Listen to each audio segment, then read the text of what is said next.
정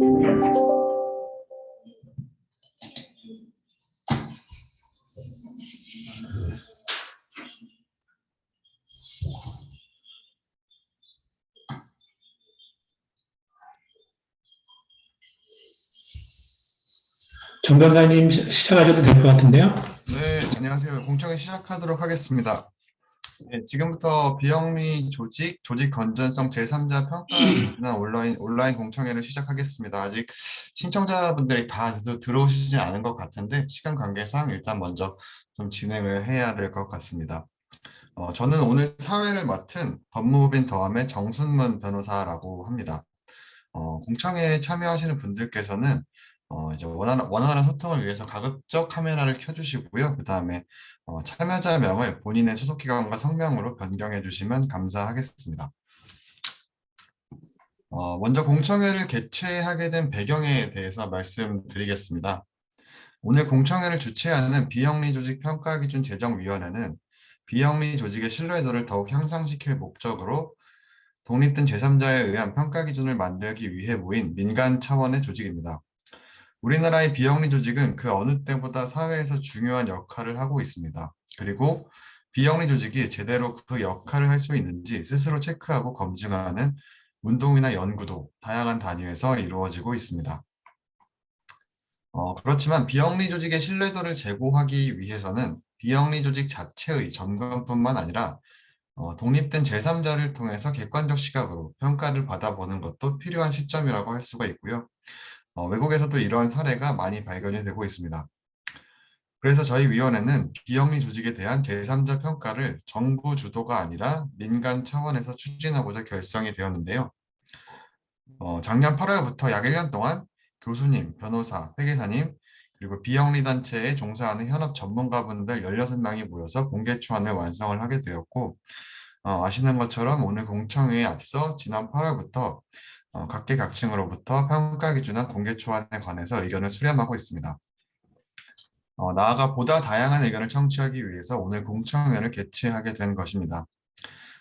이 위원회의 명단은 별도로 공개 배포되고 있는 비영리 조직 건전성 제3자 평가 기준안을 참고해 주시기 바랍니다. 예, 다음으로 공청회의 진행 순서에 관해서 말씀드리겠습니다. 먼저 한국 비영리 학회장이신 손원익 교수님께서 개회사로 공청회를 열어주실 예정입니다. 다음으로 서울시립대학교의 박훈 교수님께서 비영리 조직 건전성 제3자 평가 기준이라는 주제로 첫 번째 발표를 해주시고요. 이어서 홍익대학교의 배원기 교수님께서 외국의 사례와 우리나라에서의 적용이라는 주제로 두 번째 발표를 이어서 진행해 주실 예정입니다. 그리고 오늘 세 분의 지정 토론자를 모셨는데 첫 번째로 KB국민은행 ESG 기획부의 조용범 부장님 모셨고요. 그 다음에 한국컴패션 경영지원실 김미라 실장님, 그리고 함께 걷는 아이들의 사무국장 및 공익네트워크 우리들의 대표를 맡고 계시는 유원선 국장님을 모셨습니다. 바쁘신 와중에 공청회를 위해 시간을 내주신 발표자와 토론자 분들께 감사의 말씀을 드립니다. 온라인으로 진행이 되는 만큼 별도의 내외빈 소개는 생략을 하고 바로 공청회를 시작하도록 하겠습니다. 지금 손원익 교수님 오셨을까요? 준비되셨을까요? 네, 네네. 와 있습니다. 그러면 우리 한국 비영리 학회장을 역임하고 계신 손 교수님의 개회사 말씀 청해 듣도록 하겠습니다. 네, 여러분 안녕하세요. 오늘 개회사를 맡은 한국 비영리 학회장 손원익입니다. 오늘 개최되는 비영리 조직 조직 건전성 제3자 평가 기준안 온라인 공청회 개최를 먼저 축하드리고요. 그리고 오늘 공청회에 참석한 각계 전문가 여러분 환영합니다. 그동안 우리나라의 비영리 영역은 양쪽으로 굉장히 빠르게 확대되어 왔습니다. 물론 질적으로도 크게 발전되었다고 평가되고 있습니다. 여러분도 잘 아시겠지만 우리나라를 포함하여 작은 정부의 형태를 가지고 있는 국가에서는 비영리 영역의 중요성이 상당히 큽니다. 또 그 역할도 지속적으로 확대되어 온 것이 확인되고 있습니다. 우리나라에서도 정부만으로는 그 복지를 포함한 그 다양한 국민의 수요를 충족하는 데 한계가 있는 것이 사실이고, 또 이와 같은 한계를 비영리 영역이 충족시켜 왔다, 뭐 이렇게 평가할 수 있습니다. 사실 이는 일정 부분 정부의 역할을 비영리 영역이 대행하고 있다고도 평가할 수 있습니다. 이와 같이 중요한 비영리 영역의 역할이 앞으로도 더욱 커질 것이라 예상되고 있고, 우리 사회에서 또 비영리 영역이 차지하고 있는 중요성은 매우 크다고 생각됩니다. 그렇기 때문에 비영리 조직의 그 바람직한 구성 및 운영과 관련된 내용은 아무리 강조해도 지나치지 않다고 생각됩니다. 오늘 논의되는 비영리 조직의 그 건전성과 관련된 이슈는 비영리 조직의 지속적인 발전을 위해서 꼭 필요한 내용이라 판단됩니다. 그래서 오늘 공청회가 각계 전문가 여러분과 공감대를 형성할 수 있는 좋은 기회가 되기를 희망하면서 제 개회사에 가름하고자 합니다. 다시 한번 오늘 참석하신 여러분을 환영합니다. 감사합니다. 네, 교수님 개회사 말씀 감사드립니다. 그럼 이제 본격적으로 공청회 발표자분들 모시고 발표 내용을 들어볼 텐데요. 첫 번째로 박훈 교수님께서 비영리 조직 조직 건전성 제3자 평가 기준이라는 주제로 발표를 진행해 주시겠습니다. 교수님 준비되셨으면 발표 청해 듣도록 하겠습니다. 네, 방금 소개받은 서울시대 박훈입니다. 발표 자료 화면 공유해서 시작하고자 합니다. 지금 이미 손원은 회장님께서 설명해 주셨던 마찬가지로 그 비영리 조직의 조직 건전성에 대해서 국가나 또는 스스로 자체 평가가 아닌 제3자에 대한 평가 기준을 마련을 해서 오늘 이 자리에 온 걸로 생각이 듭니다. 화면을 보니까 이제 아시는 분들도 많이들 참석을 해주셨는데요.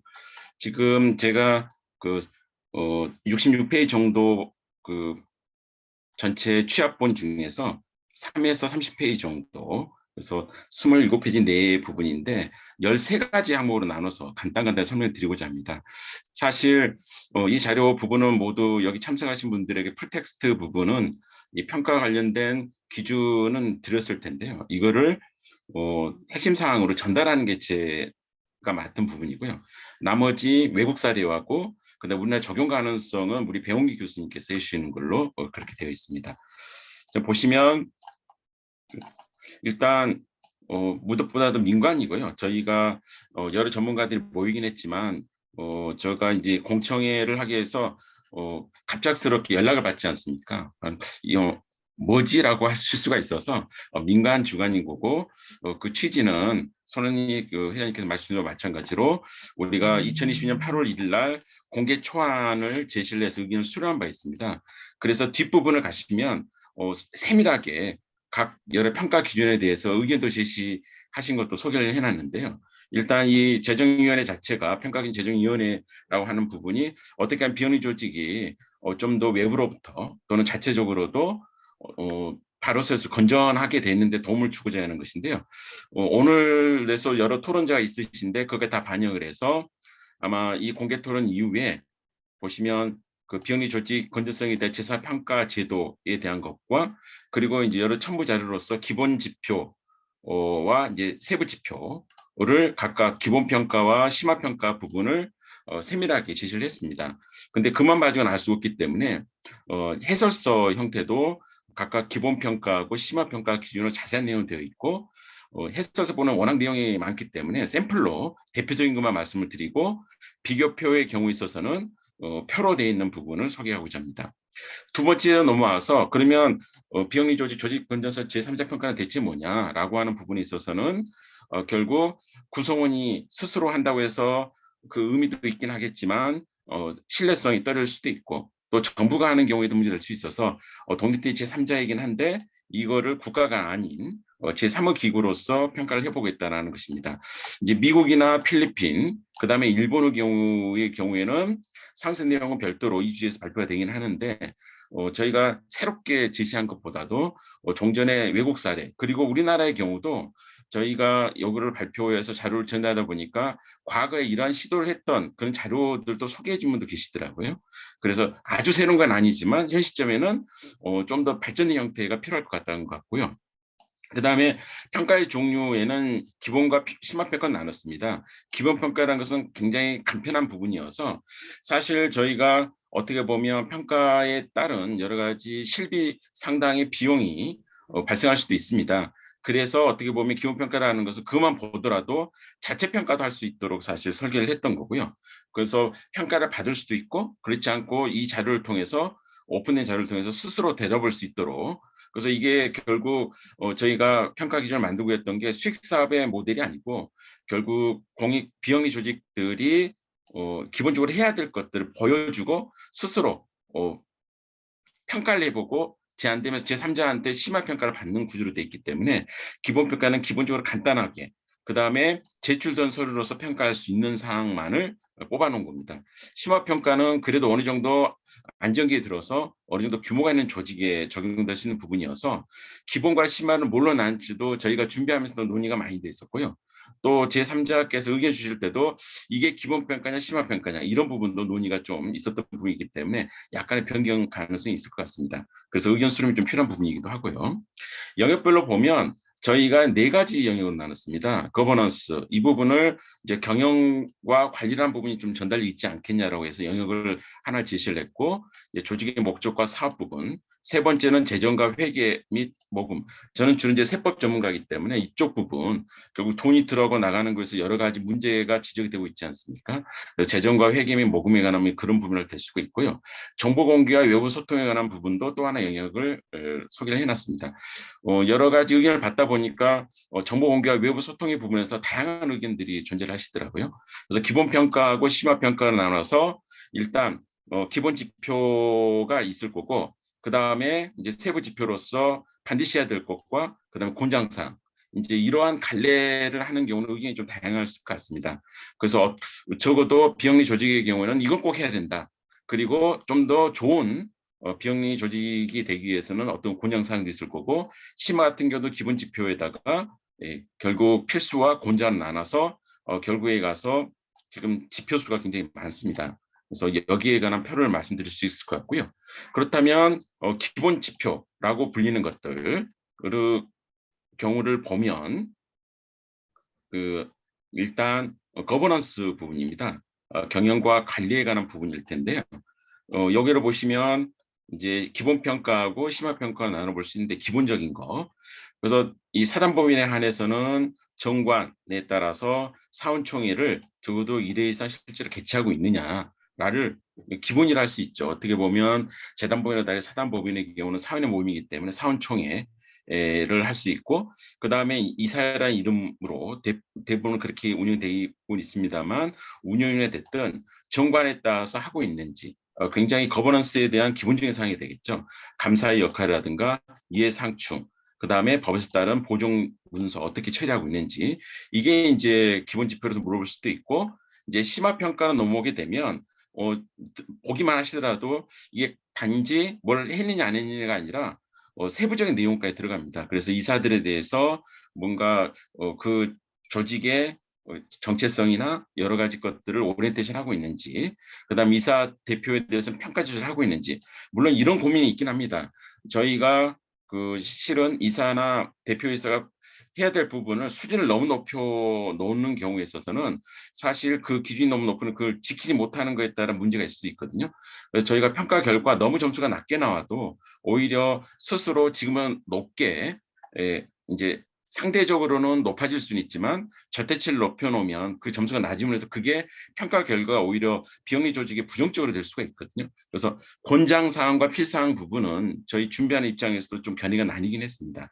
그 다음에 똑같은 임원에 관한 부분이라도 임원 보수 문제 어떻게 할 것이냐. 그 다음에 행동 규범이라든가 그 다음에 그 임직원에 관한 사항들, 내부 고발자에 관한 거, 그 다음에 직원 처우에 관한 것. 그래서 이제 기본에 해당되는 것과 그 다음에 심화에 대한 부분을 여러분 보실 수가 있을 것 같고요.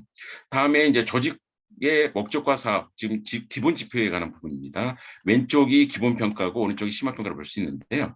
자, 조직의 목적에 대해서 사업계 수립하고 있느냐, SN 노후가 되지 않겠습니까? 그 다음에 수행을 하고 있도록 그걸로 그치는 게 계획만 세우는 게 아니라 그 사업을 정기적으로 검토하고 있는지. 이에 반면에 심화 평가가 넘어오면 중장기 계획도 3장기 정도를 조직의 미션과 비전을 바탕으로 하고 있는지 이런 것들을 이제 평가 항목으로 좀 더 심화돼서 하는 걸 볼 수가 있습니다. 다음에 이제 재정과 회계 및 모금에 관한 거를 기본 지표를 보게 되면요. 결국 자금 관리, 내부 통제 제대로 하고 있는지, 지금 기준 자체가 명확하지 않은 부분은 해설을 통해서 저희가 제출할 자료, 그 다음에 어떻게 표시할 건지 그것까지 해설서 부분이 자세히 되어 있거든요. 그 다음에 9번째를 보면 설립과 감독에 관한 주무관청 제출에 대한 서류 어떻게 할 것인지. 뭐 저 같은 경우는 결국 비영리법인의 허가주의를 회사처럼 준칙주의로 전환을 할 정도로 관리 감독은 별도로 설립 단계를 좀 완화하고 운영 단계는 좀 엄격하자는 입장이긴 한데 어쨌든 지금 설립과 감독과 관련돼서 계속 주무관청 위반되면 인가 취소, 허가 취소될 수 있기 때문에 그런 기본상 확인하고 있는지, 그 다음에 여러 가지 회계 기준이 존재합니다. 공익법이라든가 비영리 조직 회계 기준 등이 있는데 이 재무제표 제대로 작성하고 있는지 주소 포함해서요. 그 다음에 세법 여러 가지 보고 의무가 있습니다. 여러 가산세 부분도 있긴 한데 그 다음에 기부금법, 이것들은 위반 자체가 되면 형사처벌도 되는 부분이거든요. 그래서 기본사항은 법에는 꼭 지켜야 하는 부분인 거고, 여기에 대해서 심화 같은 경우는 이것도 제가 논의가 많이 되긴 했습니다. 이제 비영리 회계에 대해서 전문 지식에 대해서 담당자나 외부 고문을 갖고 있는지, 사실 규모가 작은 경우에는 직원들도 몇 명 안 되실 수 있잖아요. 거기다 회계 전문가를 하는 부분을 어떻게 평가할지. 근데 우리가 수준을 높인다는 측면에서는 비영리 회계에 대한 기본을 가지고 있는 사람들이 재단에 어떤 식으로든 있어야 된다라는 것이 밑에 깔려 있습니다. 그 다음에 자금 조달과 그 다음에 재무 관리 제대로 하고 있는지, 그 다음에 재무제표 같은 경우에는 회계감사, 그게 어렵다면 간이회계감사를 받아서 그 다음에 공개하고 있는지라든가, 모금 활동에 대해서 모금률을 준수하고 있는지, 여기에 대해서는 저희가 평가받을 때 여러 가지 사회적 무리를 일으키는 경우에 있어서는 저희가 평가를 여기서 그 부분을 패스를 주게 되면 결국에 가서 저희 전체 평가 자체가 흔들릴 수 있기 때문에, 그래서 이런 것들을 걸러내는 작업으로서 이거를 했습니다. 그랬더니 이제 여기에 대한 질문을 하시더라고요. 그래서 이 기준이 대체 뭐냐라고 하는 부분인데 저희가 만들어서 좀 더 구체화해야 될 것 같습니다. 다음은 정보 공개와 외부 소통에 관한 부분입니다. 정보 공개와 관련해서는 열람해서 상태로 보고하는 부분이 있고요. 그게 이제 정관이라든가 임원명부, 사업계획 결산 서류, 홈페이지 공개 여부 부분입니다. 상당히 지정기부단체, 지금은 공익법인이긴 한데 이제 기부단체로서 세제 혜택을 받기 하려면 홈페이지 공개를 의무화하는 것들이 요건으로 되는 경우 있거든요.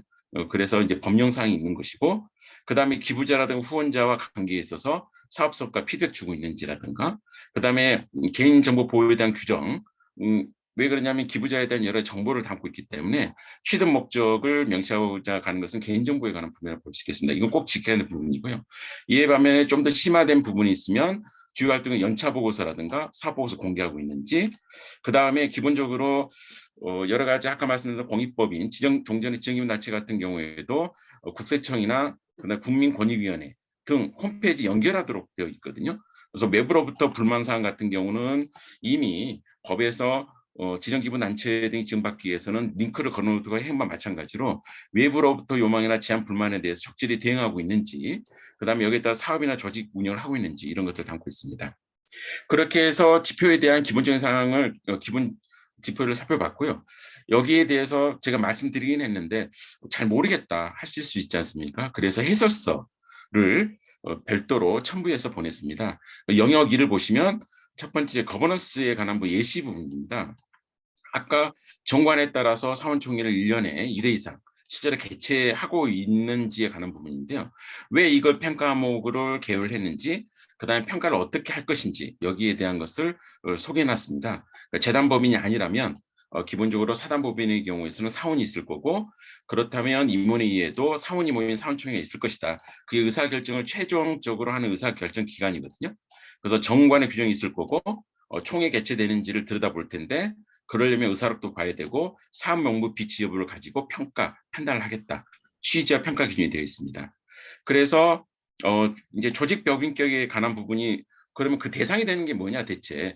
여기에 이제 비영리 조직이라는 부분도 결국에 단체나 법인에 따라서 법적 의미는 다르긴 하는데, 여기에서 민법상 사단법인, 하고 그 민법상 재단법인 또는 사회복지법인 법인격 없는 조직에 대한 이해를 높이기 위해서 설명을 달았습니다. 여기서 정순문 변호사님도 사실 이제 변호사시니까 이런 법적인 부분도 같이 검토를 했었는데요. 이런 부분이 좀 쉽진 않죠. 근데 그래서 또 하나 의미 있는 거는 근데 이게 잘 지키지 않더라. 이게 의미가 있는 것은 다른 데보다도 이 부분이 잘 지키지 않으니까 이게 스스로 자기 평가하는 부분의 효과도 있는 거거든요. 정적수 확인은 하지 않더라. 그 다음에 의사록 작성 시에 성명 기재가 없는 사례. 우리가 평가를 통해서 외부 평가를 받긴 하지만 그 평가 수수료가 좀 부담된다거나 아니면 스스로 자체 평가를 하기 위해서 이런 것들을 스스로 볼 수 있도록 이렇게 해설서를 해놓은 부분이 있습니다.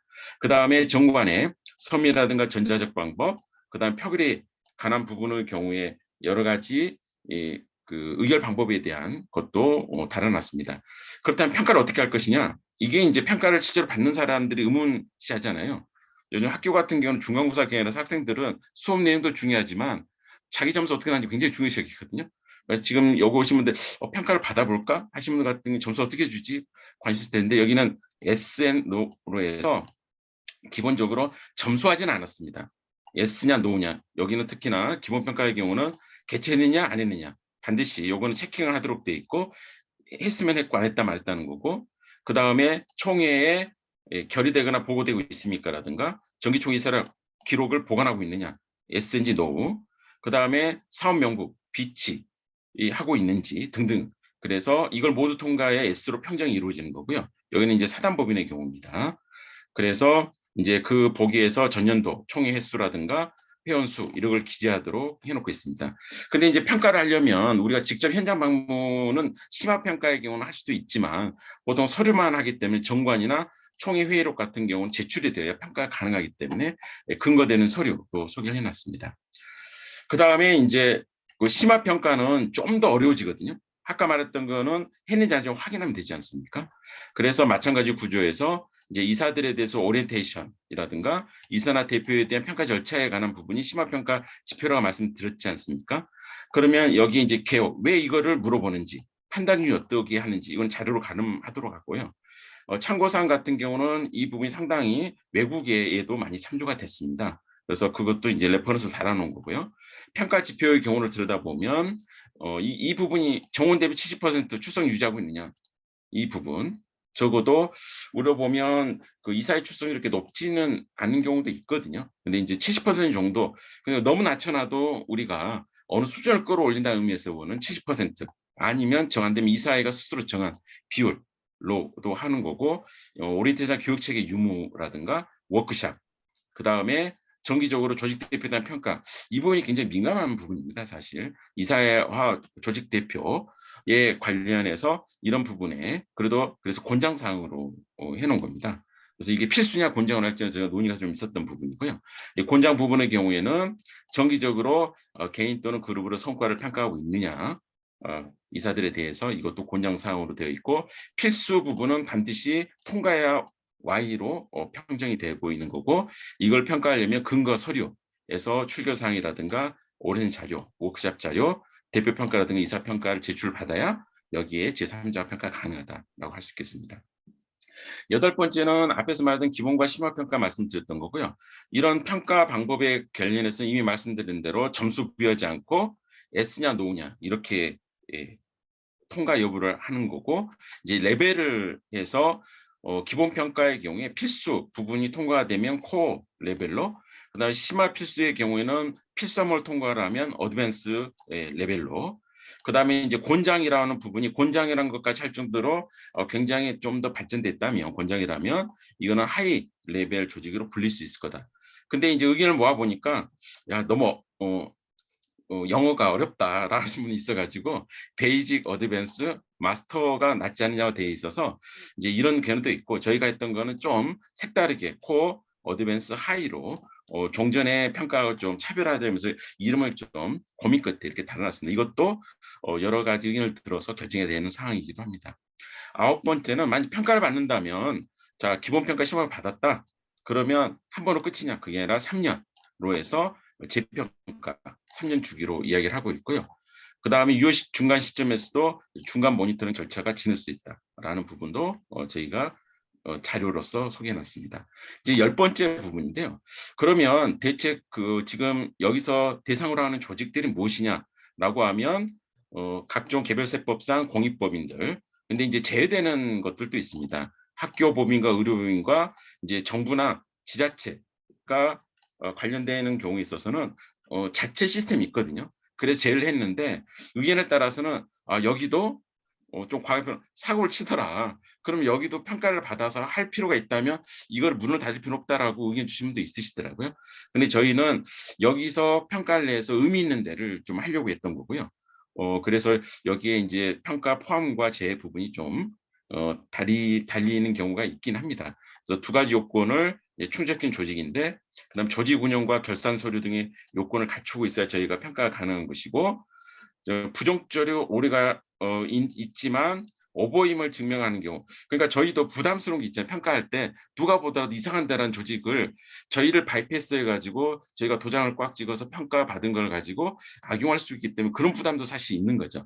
근데 이제 여기에 대해서 부정적인 언론 보도와 오보임을 증명을 했다고 하는 게 무슨 의미냐, 이걸 질문하시는 분도 계시더라고요. 그다음 심화평가라는 것은 일단 기본평가 필수 세부 지표에 해야 좀 더 심화평가를 받아서 기본적으로 코어 레벨 조직을 평가받은 사람이 그 다음 단계로 넘어갈 수 있다. 이렇게 설계를 했습니다. 그 다음에 11번째입니다. 3개 정도가 남아있는 거고요. 평가 절차를 보면 기본평가 어떻게 하는 거냐. 먼저 자가진단 다음에 평가적 홈페이지를 한번 만든 다음에 신청을 통해서 여러 자료 받고 난 다음에 평가 결과를 안내할 거고요. 여기 그걸로 끝나는 게 아니라 이의신청. 왜 우리 이것밖에 안 주냐라고 하면 이의신청해서 재검토하는 것까지, 그 다음에 결과가 공개가 되는데 그게 부담스럽다면 조직이 선택할 수 있는 걸로. 그래서 여기도 논란이 있습니다. 평가 시스템이 들어오면 점수 나쁘면 공개 안 하려고 하면 그 의미가 있느냐라고도 있지만, 일단은 초기 단계에 있어서는 평가 결과를 조직에 부담을 드리는 게 아니라 스스로 이걸 하면서 발전하는 의미이기 때문에, 그래서 조직에 선택할 수 있는 걸로 저희는 논의를 하긴 했습니다. 그 다음에 마크 사용의 대부분이 저희가 마크를 만들어서 이걸 보면 의미 있는 평가를 받았다라는 것이고, 3년마다 재평가 받는 것이고, 기본평가는 서울평가 원칙이지만 방문평가도 필요에 따라서 있을 수도 있다라고 할 수 있습니다. 심화평가는 기본적인 시스템 비슷한데요. 자가 진단부터 시작을 해서 평가 결과 안내, 여기도 불복 절차가 있는 것이고요. 홈페이지 공개를 하는 일련의 절차를 하고 있습니다. 다만 이게 심화평가가 되니까 요거는 현장평가 부분이 들어갈 수 있는 걸 원칙으로 하는 부분이 좀 차이가 있다고 할 게 있습니다. 그 다음에 10번째는 공개 초안에 대해서 세부적으로 의견을 주신 분이 계십니다. 그래서 저희도 비영리 조직 건져서 너무 어렵다. 그래서 경영 투명성이라든가 지속 가능 발전성, 명칭 자체에 대한 의견을 주신 분도 있고요. 아까 레벨도 영문 이름을 좀 달리 하신 분도 있고, 이제 필수냐 곤장이냐 여기에 대해서 이 기준선에 관한 부분을 좀 달리 부분을 해서 고도화 세부 지표까지 말씀 주신 분도 있습니다. 그 다음에 학교법인도 포함시키자 아까 말씀드렸던 부분이고요. 또 이제 부정적인 언론 보도 이런 게 대한 세밀한 기준이 좀 필요하다는 거. 그 다음에 이 부분이 이제 사유화 방지분을 넣자. 이것도 저희가 고민을 했던 부분입니다. 연임 제한이라든가 이사회 구성 요건. 이게 너무 세게 오면 이게 누가 평가 받겠느냐부터 시작을 해서, 왜냐하면 주요 의사결정하신 분들이 조직의 발전을 해야 되는데 본인을 옥죄는 걸로 마치 보이는 것 자체가 평가 자체를 받아서 조금 더 발전을 나가는데 좀 어려움이 있지 않을까 생각이 드는데, 그래도 필요하다라고 의견을 주신 분이 있으셨습니다. 이런 부분이 있고요. 그 다음에 지표에 관한 세부적인 지표에 대한 신설 부분, 예산 편성 지침이라든가 장애인 인식 교육이라든가 성희롱 예방 교육 등 부분도 의견을 주신 바 있습니다. 보시면 이런 부분일 거예요. 우리가 생각 못했던 여러 정보 자산의 불법 유출이라든가 정보에 관한 여러 가지 것들도 설명해 주시겠습니다. 제 발표를 이제 마무리 짓고자 합니다. 여기에 대한 다양한 의견 수렴에 대해서는 우리 배원기 교수님이 블로그라든가 운영을 해서, 저도 비영리 법인 찾으면 배원기 교수님 블로그가 뜨더라고요. 그거 말고 비영리 조직 이 제3자 평가에 대해서 별도의 블로그를 만들었거든요. 거기에서 의견 수렴하도록 되어 있고, 아마 여기에 오신 분들도 함께 만들어서 생각하시면 될 것 같습니다. 그 다음에 평가 수료 인증 마크 부분은 돈 문제 가지고 저는 살짝 뺐더니 배원 교수님이 이 부분 전달이 필요하다고 그러셔서 따로 말씀하셨다고 하셨고요. 지속 가능한 선순환적인 평가주의 될 수 있도록 오늘 논의에서 풍부한 논의가 됐으면 하는 바람입니다. 네, 제 발표는 이걸로 마치고자 합니다. 네. 네, 교수님 발표 감사드립니다. 평가 기준안에 대한 전반적인 내용을 좀 소개해 주신 것 같습니다. 네, 그럼 이어서 배원기 교수님께서 그 외국의 사례와 우리나라에서의 적용이라는 주제로 두 번째 발표 진행해 주시겠습니다. 교수님 말씀 부탁드립니다. 잠깐만요.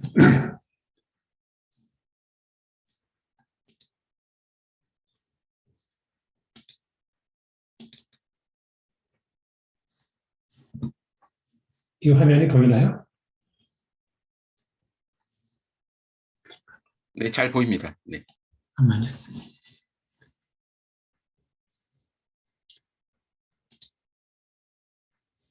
죄송합니다. 제가 이게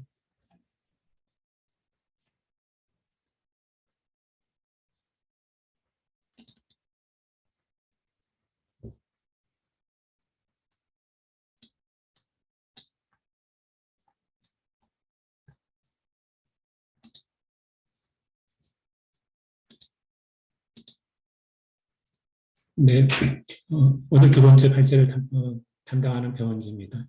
이번 시간에는 저희들이 벤치마킹했던 세 군데 외국 사례를 소개하면서 우리나라에서는 어떻게 하면 좋을지에 대해서 말씀드리고자 합니다.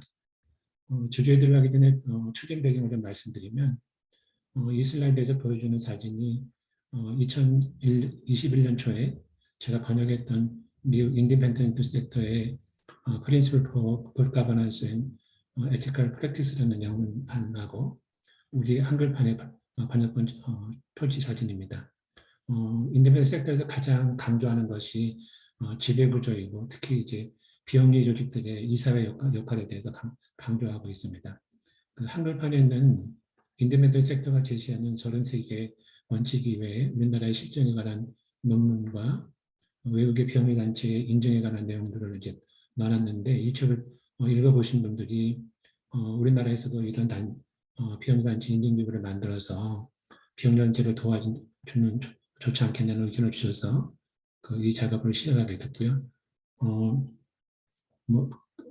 오늘 참가하신 분들 많이 아시겠지만 그 미국에는 그 자가진단서가 약 50개 정도가 있는 것 같습니다. 근데 우리나라는 자가점검 그 툴이 3군데가 있는데 오늘 발표하시는 유원선 대표님 대표로 있는 공인데이터 우리눈에서 만든 것도 있고요. 그다음에 KCOC 국제개발협력 민간단체협에서 만든 것도 있고 재단법인 동촌에서 만든 것도 있습니다. 개인적으로는 이런 책그리스들이 많이 보급되어서 우리나라 비영리 조직의 건전성에 대해서 자가점검도 하고 신뢰성을 높이는 것도 필요하다고 생각이 드는데 이 자가점검표는 말 그대로 단체 내부에서 조직 건전성을 자체적으로 검증하는 것이라서 대외적으로 우리가 건강하다, 건전하다는 걸 하기 위해서는 그 제3자 인증기관이 만들어져서 제3 인증 받는 것이 더 신뢰가 있지 않을까 이렇게 생각이 됩니다. 이 슬라이드는 그 미국에서 활동하고 있는 NPO, NGO들의 그 워치독이라고 감시단체라고 할 수 있는데 일본에서는 감시단체라는 말보다는 중간지원 조직이라는 용어를 사용하고 있는데 개인적인 견해로는 우리나라도 감시단체라는 말보다는 중간지원 조직이라는 말을 쓰는 것이 좋지 않나 생각이 들고요. 그 미국의 여러 그 각자 목적이 좀 다른데 오늘은 빨간색으로 표시한 BBWTA 저희가 벤치마킹을 했기 때문에 그걸 좀 말씀을 드리겠습니다. 이 슬라이드가 BBWJ 홈페이지 사진이고 그 화면 그 오른쪽에 그 BBWJ 연역에 대해서 그 간단하게 요약을 했는데 시간 관계상 제가 설명드리는 것은 생략하겠습니다. 이 슬라이드는 필리핀 카운슬 포 엔저 서티피케이션 인코퍼레이션은 곳인데 필리핀 인증제도를 갖다가 잠시 말씀드리면 필리핀 정부가 1995년에 기부금에 관한 조세 혜택을 폐기 법인을 발표했더니 그 NGO나 NPO, 파운데이션 이런 단체들이 조세 혜택을 폐지하는 것을 반대하면서 대신 PCNC와 같은 제3자 인증을 받은 비영리 단체만 기부금 조세 혜택을 받도록 해달라는 건의를 해서 또 필리핀 정부가 이 제안을 받아들여서 PCNC가 설립되었다고 합니다. 그 자료를 보면은 이 PCNC가 95년부터 했기 때문에 거의 20년이 넘었는데 외국의 좋은 사례로 많이 소개가 되고 있는 것 같습니다. 미국이나 일본에 비해서 PCNC는 조세 혜택에 대한 필수적 인증기관이라는 점에서 다른 나라랑 좀 다른 점이 있습니다. 이 슬라이드는 일본의 JCN이 한자어로는 비영리 조직 인증센터의 홈페이지고요. 2016년에 발족을 했고 필리핀이나 달리 비영리 단체들이 자발적으로 인증을 받도록 하고 있어서 아직 활발하지는 않고요. 특이한 점은 주로 인증단체가 조세 혜택을 받고 있는 곳보다는 좀 작은 단체들, 일반법으로는 특정 비영리 활동법인이라고 하는데 통상 NPO 법인이라는 단체하고 조세 혜택이 없는 일반 사단법인, 일반 재단법인을 대상으로 하고 있어서 주로 소규모 단체들을 중심으로 평가한다고 보시면 됩니다. 다만 인증 대상이 아닌데도 불구하고 조세 혜택을 받고 있는 공익재단법인이나 공익사단법인, 사회복지법인들도 대상이 하고 있고요. 인증 대상에서 제외하고 있는 것은 저희가 벤치마킹과 비슷하게 학교법인이나 의료법인은 제외하고 있습니다. 또 특이한 점이라고 보는 것은 이 단체의 연간 운영비가 약 5억 원 정도 들어가는데 이거를 일본 재단이라는 데서 전액 부담하고 있는 것이 좀 눈여겨볼 필요가 있다고 볼 수 있겠습니다. 이 슬라이드는 세 군데 거를 좀 비교한 건데요. 첫 번째 보시면 BBB, WJ나 JCN이나 PCNC 모두 다 민간이 조절을 했고 민간 조절을 하고 있는데 앞에서 말씀드렸지만 PCNC는 약간 강제적인 성격을 가지고 있다고 볼 수 있습니다.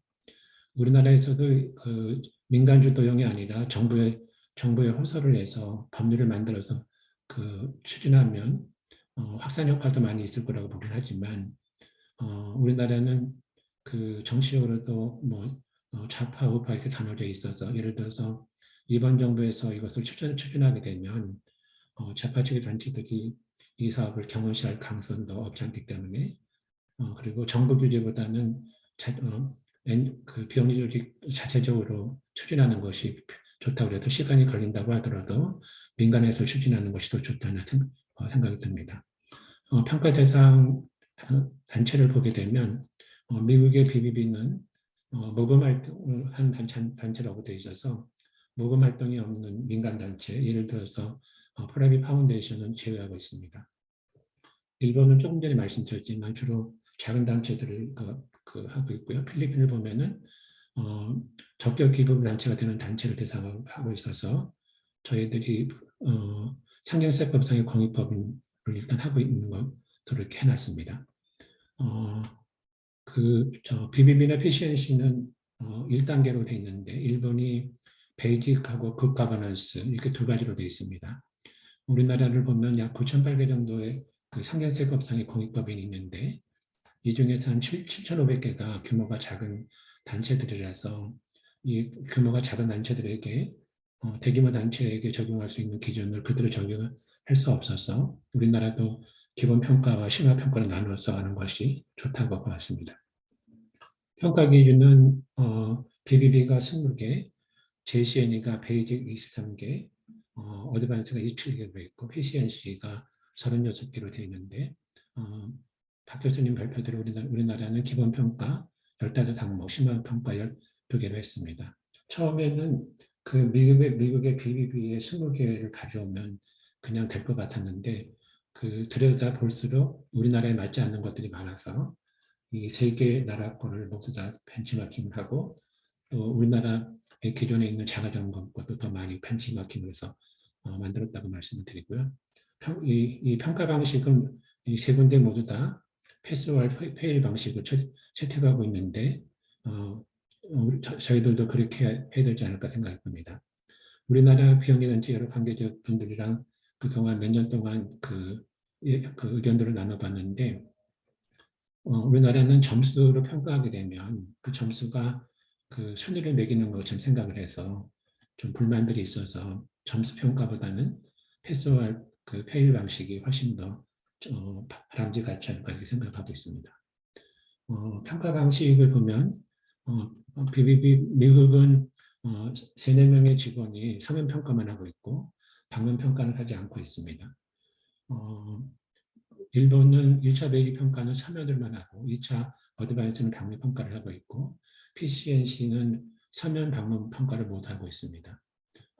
박 교수님 말씀하셨지만 우리는 기본 평가는 서면 평가만 하고 심화 평가는 방문 평가를 하는 것이 좋지 않을까 생각이 듭니다. 평가 요원을 보면은 BBB는 자체 직원이 한 3, 4명 정도가 하고 있고요. JCNE는 배기 평가는 자체 평가원이 담당을 하고 어드밴스 평가는 외부 평가원의 도움을 받아서 하고 있습니다. PCNC는 주로 그 외부 회계사들이나 외부의 NGO 임원들이 외부 자원봉사자로 참가하고 있는데 우리나라는 아직 확정되지는 않았지만 서면 평가는 자체 직원이 하고 심화 평가는 외부 평가원 방식을 해야 될 것 같은데 아직 협의가 끝나지 않았지만 필리핀과 유사하게 외부에 있는 비영리 전문 회계사들이나 변호사님 아니면 그 MPO 임직원들의 도움을 받아서 하면 좋지 않을까 이렇게 생각을 하고 있습니다. 인증기간에 대해서는 BBB가 2년, JCNE가 3년, PCNC는 단체에 따라서 1년, 3년 오늘 이렇게 나눠져 있는데 저희들도 많이 논의를 했지만 3년이 적합하다고 보았습니다. 다만 중간에 모니터링을 할 수는 있다고 볼 수 있고요. 평가 실적을 보면 미국의 BBBWJ는 내셔널로 보면은 1,400개 정도가 되고 지방 부분 단체가 약 5,000개가 돼서 미국의 그 모든 MPO 단체가 약 100만 개 정도인데 BBBWJ 평가를 받는 것이 그렇게 많지는 않은 것 같습니다. 한편 일본은 올해 3월 말 기준으로 베이직이 384개, 어드밴스가 37개 단체, 굿거버넌스가 36개 있고 우리나라도 이게 그 자발적인 평가이기 때문에 초창기에 이렇게 많이 그 참여할 거라고 예상하지는 않습니다. 한편 평가 인증 수수료는 외국 세 군데가 모두 유료로 가고 있는데 일본의 JCNE가 올해부터 무료로 전환을 했습니다. 뒤에서 말씀드리겠지만 우리나라도 유료로 하고자 하는데 실리보다는 저렴하게 책정했다고 말씀드리겠고 제보센터라는 것이 있는데 미국의 BBBWJ만 있고 우리나라에 대해서는 비영리법인에 대해서 고발 창구나 감독하는 곳이 많아서 새로운 평가기구가 제보센터를 둘 필요는 없지 않을까 생각이 듭니다.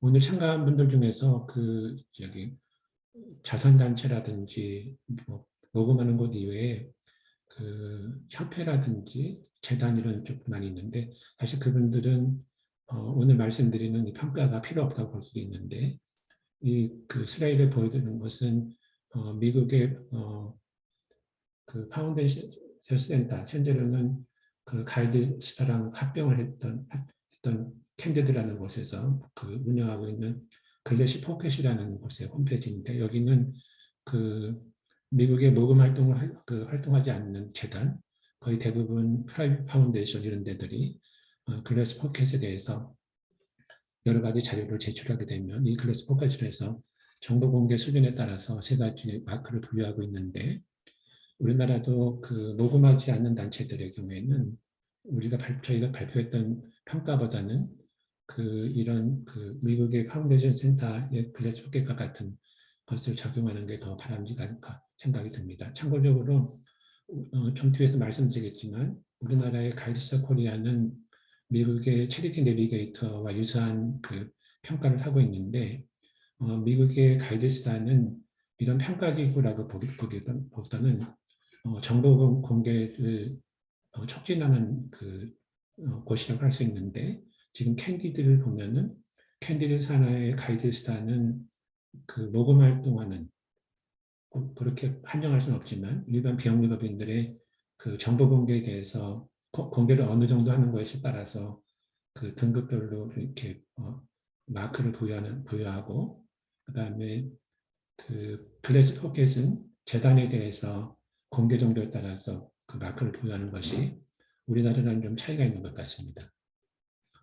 이 슬라이드는 원래 처음에 만들 때는 만들지 않았는데 저희가 그 공개 초안을 보내드리고 나서 그 가이드스타 코리아가 하는 것과 그 새로운 곳에서 하는 것에 대해서 좀 차이에 대해서 이 공개 초안이 너무 한 90페이지 정도 되니까 다 보지 않으신 분들도 많아서 말씀드리면, 우선 가이드 스타 코리아는 개량 지표하고 개량 정표 그걸 하는데 그 등급을 매겨서 별 3개, 별 2, 별 1 이렇게 부여를 하는데, 여기에 대한 불만들이 되게 많은 것 같아요. 그래서 저희는 평가 등급을 매기지 않고 패스와 페일만 하고자 하고요. 그다음에 뒤에 우리 지정 프로젝트도 말씀하시겠지만 GSK는 개량 지표, 예전에는 그 가정도가 훨씬 많았었는데 지금은 개량 지표 50%, 비개량 지표 50% 하는데 KIN이 그것은 거의 비개량 지표를 하려고 그러고요. 또 GSK는 일단 국세청의 공식된 결산자를 가지고 다 평가를 하는데, 그다음 나중에 또 그 피평가 단체로 요청을 해서 자료를 받긴 하지만 저희는 신청한 조직만 평가를 하려고 그러고요. 그다음에 GSK는 그 회계 투명성을 강조하다 보니까 외부 회계 감사를 받은 비영리 조직. 물론 지금은 자산 규모 100억 이상인 곳이 강제적이고 좀 바뀌었지만, 그다음에 소규모 단체들 중에서도 자발적으로 회계 감사를 받는 곳이 있는데, 그러다 보니까 회계 감사를 받지 않은 곳은 GS의 평가를 받지 못한다는 이런 애로 사항들을 좀 많이 들어서 기본적으로 기본 평가는 외부 회계 감사는 받지 않은 경우도 평가 대상으로 하되, 대신 주석 같은 것들을 다 공익법인 회계 기준에 따라서 작성을 해야지만 됩니다. 그래서 회계 감사 받지 않는 것도 일단 저희는 평가 대상으로 하고 있고, 심화 평가는 아까 박 교수님 말씀하셨듯이 회계 감사나 가격을 받은 것으로 이렇게 했으면 하는 생각을 하고 있습니다. 또 하나 GSK는 무료로 진행을 하는데 저희들이 하는 것은 소정의 평가 수수료를 받으려고 하고 있습니다. 이것은 평가 수수료 아닌데 기본 평가하고 심화 평가를 나눴지만 최저 평가만 말씀드리면 총수익 금액 기준으로 해서 1억 원 미만은 10만 원 미만 이런 기준으로 생각을 하고 있습니다. 여기에 대해서 의견 주시는 건 감사하겠고요. 또 하나 마크 사용료라고 하는 저희가 용어가 약간 정리가 안 돼 있는데, 인증 수수료가 아니면 마크 사용료까지 샀는데 이제 저희 평가를 받고 나면은 QEI이 아직 도안이 끝나지 않았지만 외부 사례를 보면 이 평가받고 나서 각 단체들이 홈페이지나 아니면 여러 가지 문서나 명함 같은 데 이렇게 마크를 쓸 수 있도록 하는데, 거기에 대해서도 이렇게 총수익 금액에 따라서 마크 사용료를 받는 것으로 이렇게 했습니다. 우리 위원장 한 분 중에서 소규모 단체들의 경우에는 이 마크 사용료를 면제 수준을 따라 해서 총수익 금액이 1억 원 미만인 단체들의 경우에는 면제하는 것이 같다고 이렇게 발표를 만들었고요. 계획은 올해 말이나 내년 초까지 한국 비영리 조직 평가원을 설립을 하고자 하고 있습니다. 그래서 내년 중반 정도에 가서 아마 평가 사업이 시작이 될 것 같고요. 아직도 좀 가기 멀었는데 평가 이전에 평가 사업까지만 평가 이전에 사전 컨설팅이나 세무 및 회계 교육도 같이 하고자 하고 있고, 무엇보다도 이게 일방적인 것이 아니라 NGO, NPO 단체들의 의견을 받아서 평가 지표의 수용성을 제고하는 것이 목적이라고 생각할 수 있겠습니다. 지금까지 이 정도로 제 발표를 마치겠습니다. 네, 교수님 말씀 감사드립니다. 아마 교수님 발표 내용 중에 궁금하신 사항도 있으실 것 같은데, 이 토론 시간 이후에 플로어 토론이 따로 또 시간이 마련되어 있으니까요. 그때 궁금하신 사항은 다시 한번 좀 질의를 해주시면 될 것 같습니다. 그럼 이걸 발표는 일단 마치고요. 이어서 지정 토론자분들의 의견을 들어보도록 하겠습니다. 토론 시간은 토론자별로 그냥 10분 내외로 좀 조정을 해주시면 될 것 같고요. 먼저 첫 번째 토론자로 KB국민은행의 조용범 ESG 기획부장님 의견 청해 듣도록 하겠습니다. 예, 안녕하세요. 저 KB국민은행 ESG 기획부의 조용범 부장입니다. 지금 자료가 보내드린 자료가 띄워져 있나요? 띄울 수 있나요? 띄워드릴게요. 잠깐만요.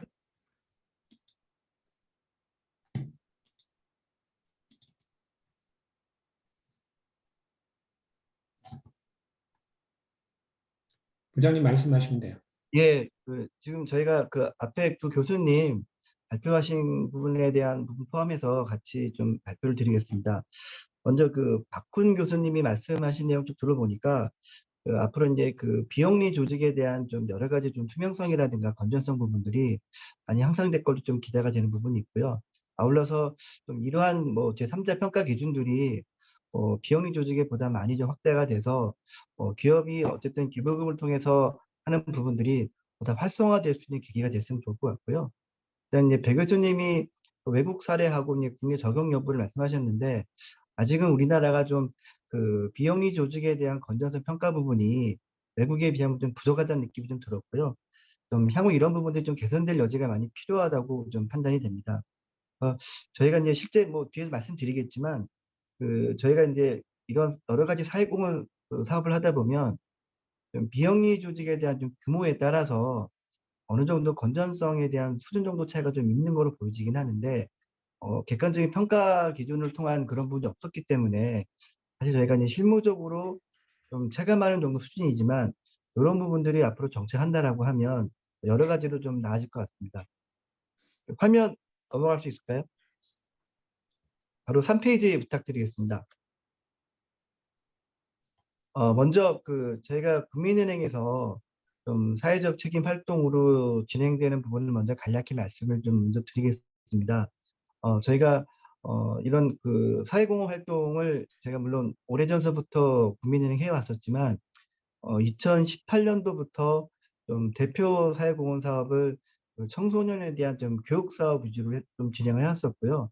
그런 부분들이 저희가 ESG가 좀 상당 부분 좀 사회적으로 많이 주목을 받으면서 저희가 올해부터는 좀 대상과 수혜자를 좀 넓힐 수 있고 각각의 대상자들이 서로 연계할 수 있도록 KB 드림웨이브 2030이라는 타이틀로 제가 새롭게 좀 리모델링을 했습니다.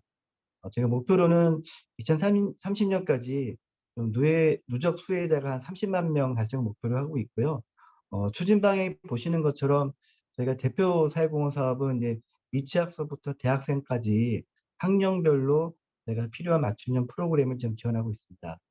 뭐 추구 가치로 보면 저희가 크게 교육 사업의 목적은 좀 교육 격차를 해소를 하고요. 그다음에 좀 돌봄에 대한 공백을 저희가 좀 지원을 하고 좀 교육 기회를 좀 저희가 평등하게 지원할 수 있도록 미래 청소년에 대한 좀 꿈과 희망을 좀 실현하고자 좀 진행하고 있습니다. 다음 페이지.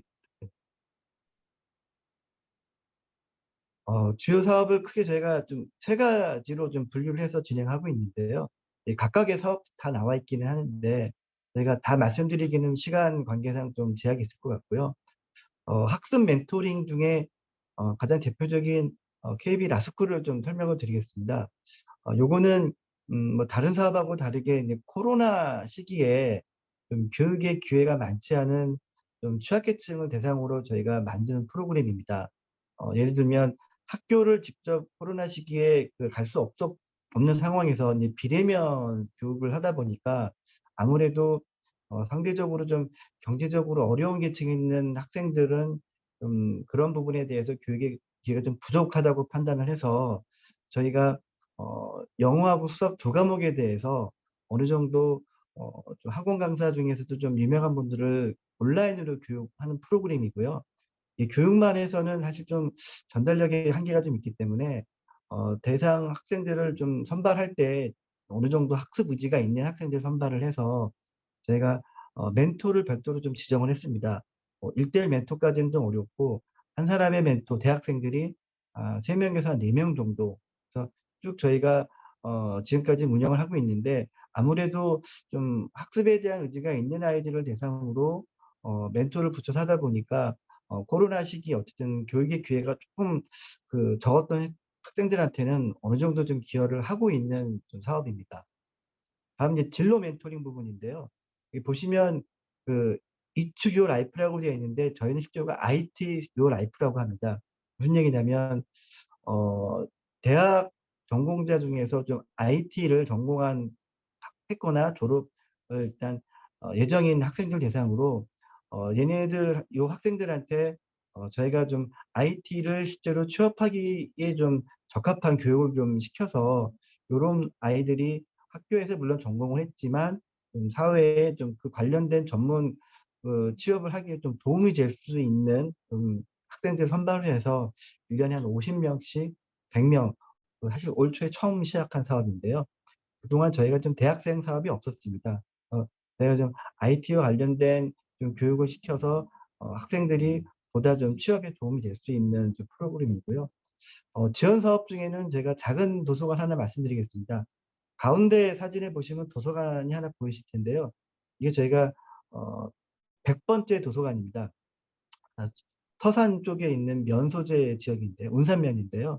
그 지역이 좀 교육이나 이런 학생들이 좀 문화도서관 이런 혜택을 좀 받지 못하는 지역에 그 소방서 건물을 좀 저희가 개량을 해서 작년에 개원을 했고요. 제가 1 년에 한 8개 정도씩 지원을 하고 있습니다. 요런 사업들이 좀 저희가 좀 주로 대표 사회공헌 사업으로 진행되는 부분이고요. 저희가 인제 전체 사회공헌 활동 중에서 좀 아무래도 저희가 좀 KB는 청소년을 위한 교육 사업 위주로 하고 있는 대표적인 사업 내용입니다. 다음 페이지 부탁드립니다. 저희가 인제 이러한 좀 사회공헌 활동을 하면서 저희가 자체적으로 2011 년부터 자체적으로 비영리 조직에 대한 평가를 실시했었습니다. 네, 그전에 저희가 인제 사회공헌 활동을 하기 위해서 여러 가지 기부금이라든가 재정적 지원을 통해서 이런 부분들이 수혜자한테 제대로 효과적으로 달성되고 있는지에 대한 어떻게 보면 저희가 하고 있는 사업이 NGO가 얼마만큼 저희가 원하는 가치에 좀 객관적으로 좀 하고 있는지라는 개선 사항을 좀 발굴을 해서 다음에 좀 이런 부분들을 좀 반영하기 위해서 제가 2011 년부터 진행을 했었고요. 2018 년도에는 은행했던 어떤 그런 사업들을 저희 그룹 전체 기업사를 확대를 했습니다. 그래서 근데 2018 년부터는 은행을 포함한 다른 계열사들이 보다 좀 사업에 대한 실행력을 좀 높이고 KB의 좀 브랜드 가치를 같이 좀 제고할 수 있는 대로 좀 종합적인 좀 검증을 위한 평가를 좀 운영을 했었고요. 2021 년부터 이게 작년이죠. 작년부터는 좀 평가 지표 중에 여기 보시면 이제 기관 평가라고 있는데요. 비영리 조직에 대한 평가 항목을 처음으로 저희가 반영을 했습니다. 뒤에서 말씀드리면 좀 각각의 좀 배점이 다르긴 한데 저희가 인제 사업에 대한 좀 규모가 커지고 아무래도 인제 NGO에 대한 좀 사업 수행 능력에 따라서 좀 자금 운영에 대한 좀 여러 가지 좀 투명성에 대한 좀 확인이 좀 필요한 부분들이 있었다고 판단을 해서 기존에 했던 저희가 평가 지표에 더불어서 좀 비영리 조직이 얼마만큼 건전성을 유지하고 있는지 하는 부분도 저희가 작년에 처음 시도를 했습니다. 다음 페이지입니다. 그러니까 저희가 2021 년에 인제 그룹 차원에서 진행했던 사회공헌 평가 세부 내용입니다. 이제 4 개의 지표로 되어 있는데요. 보시는 바와 같이 이제 기관 평가 부분에 어느 정도 그 해당 비영리 조직이 사회적인 평판이라든가 그다음에 예산 지원 자원을 어떻게 활용하는지 그다음에 좀 투명성에 대한 부분을 제가 중점적으로 좀 평가 항목에 넣었는데요. 작년에는 저희가 이러한 기관 평가를 처음 저희가 반영하다 보니까 어느 정도 좀 규모가 좀 되는 비영리 조직에 먼저 시행을 했습니다. 이제 평가 기준을 처음서부터 이런 부분들이 좀 해당 비영리 조직이 제대로 좀 평가받는데 첫 해에는 좀 어려움이 있을 거로 예상이 돼서 이런 평가로 하되 그 규모가 되는 정도의 비영리 조직을 평가를 했었고요. 올해에는 일단 국민은행뿐만이 아니라 저희 계열사에서 이런 사회공헌 활동을 하는 비영리 조직을 어느 정도 다 저희가 평가를 할 예정이고요. 지금 이제 이번 달에 저희가 평가를 좀 진행할 예정입니다. 보시는 바와 같이 인제 기관 평가 말고도 사업 기획, 사업 운영, 가치 창출 부분이 있는데 밑에 3 가지 부분들은 좀 그동안에 저희가 운영했던 부분을 쪼끔 더 좀 최근 트렌드에 맞춰서 좀 보완하는 부분이었었고요. 네, 기관 평가 부분들은 아무래도 좀 그 비영리 조직이 KB하고 어떤 이런 사회공헌 활동을 하면서 어느 정도는 저희가 좀 필요하다고 하는 부분들을 좀 제가 평가사항에 반영을 했습니다. 다음 페이지입니다. 마지막으로 좀 더 구체적으로 말씀을 드리면 그 기관 평가 부분만 좀 말씀을 드리겠습니다. 예를 들면 기관 평가 부분들은 어느 정도 그 기관의 종사자가 공익 범위에 대한 신뢰성의 저해 여부가 있는지 요런 좀 점검 사항 위주로 저희가 평가를 지금 작년 처음 했고 올해도 할 예정이고요.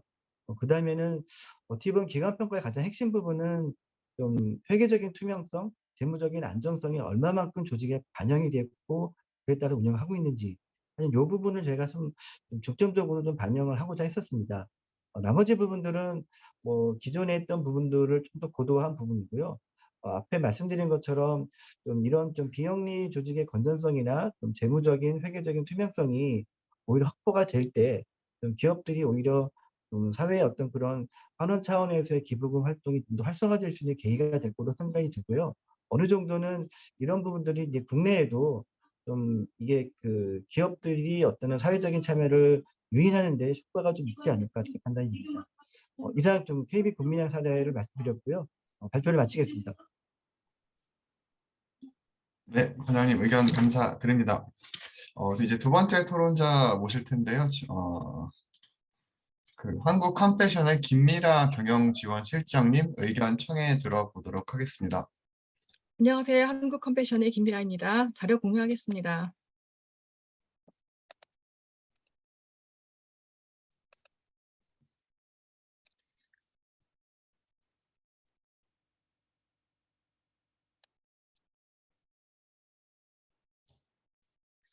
먼저 비영리 조직의 신뢰도 향상을 위해서 애정으로 평가 제도를 준비해 주신 배원기 교수님을 비롯한 여러분들께 감사드립니다.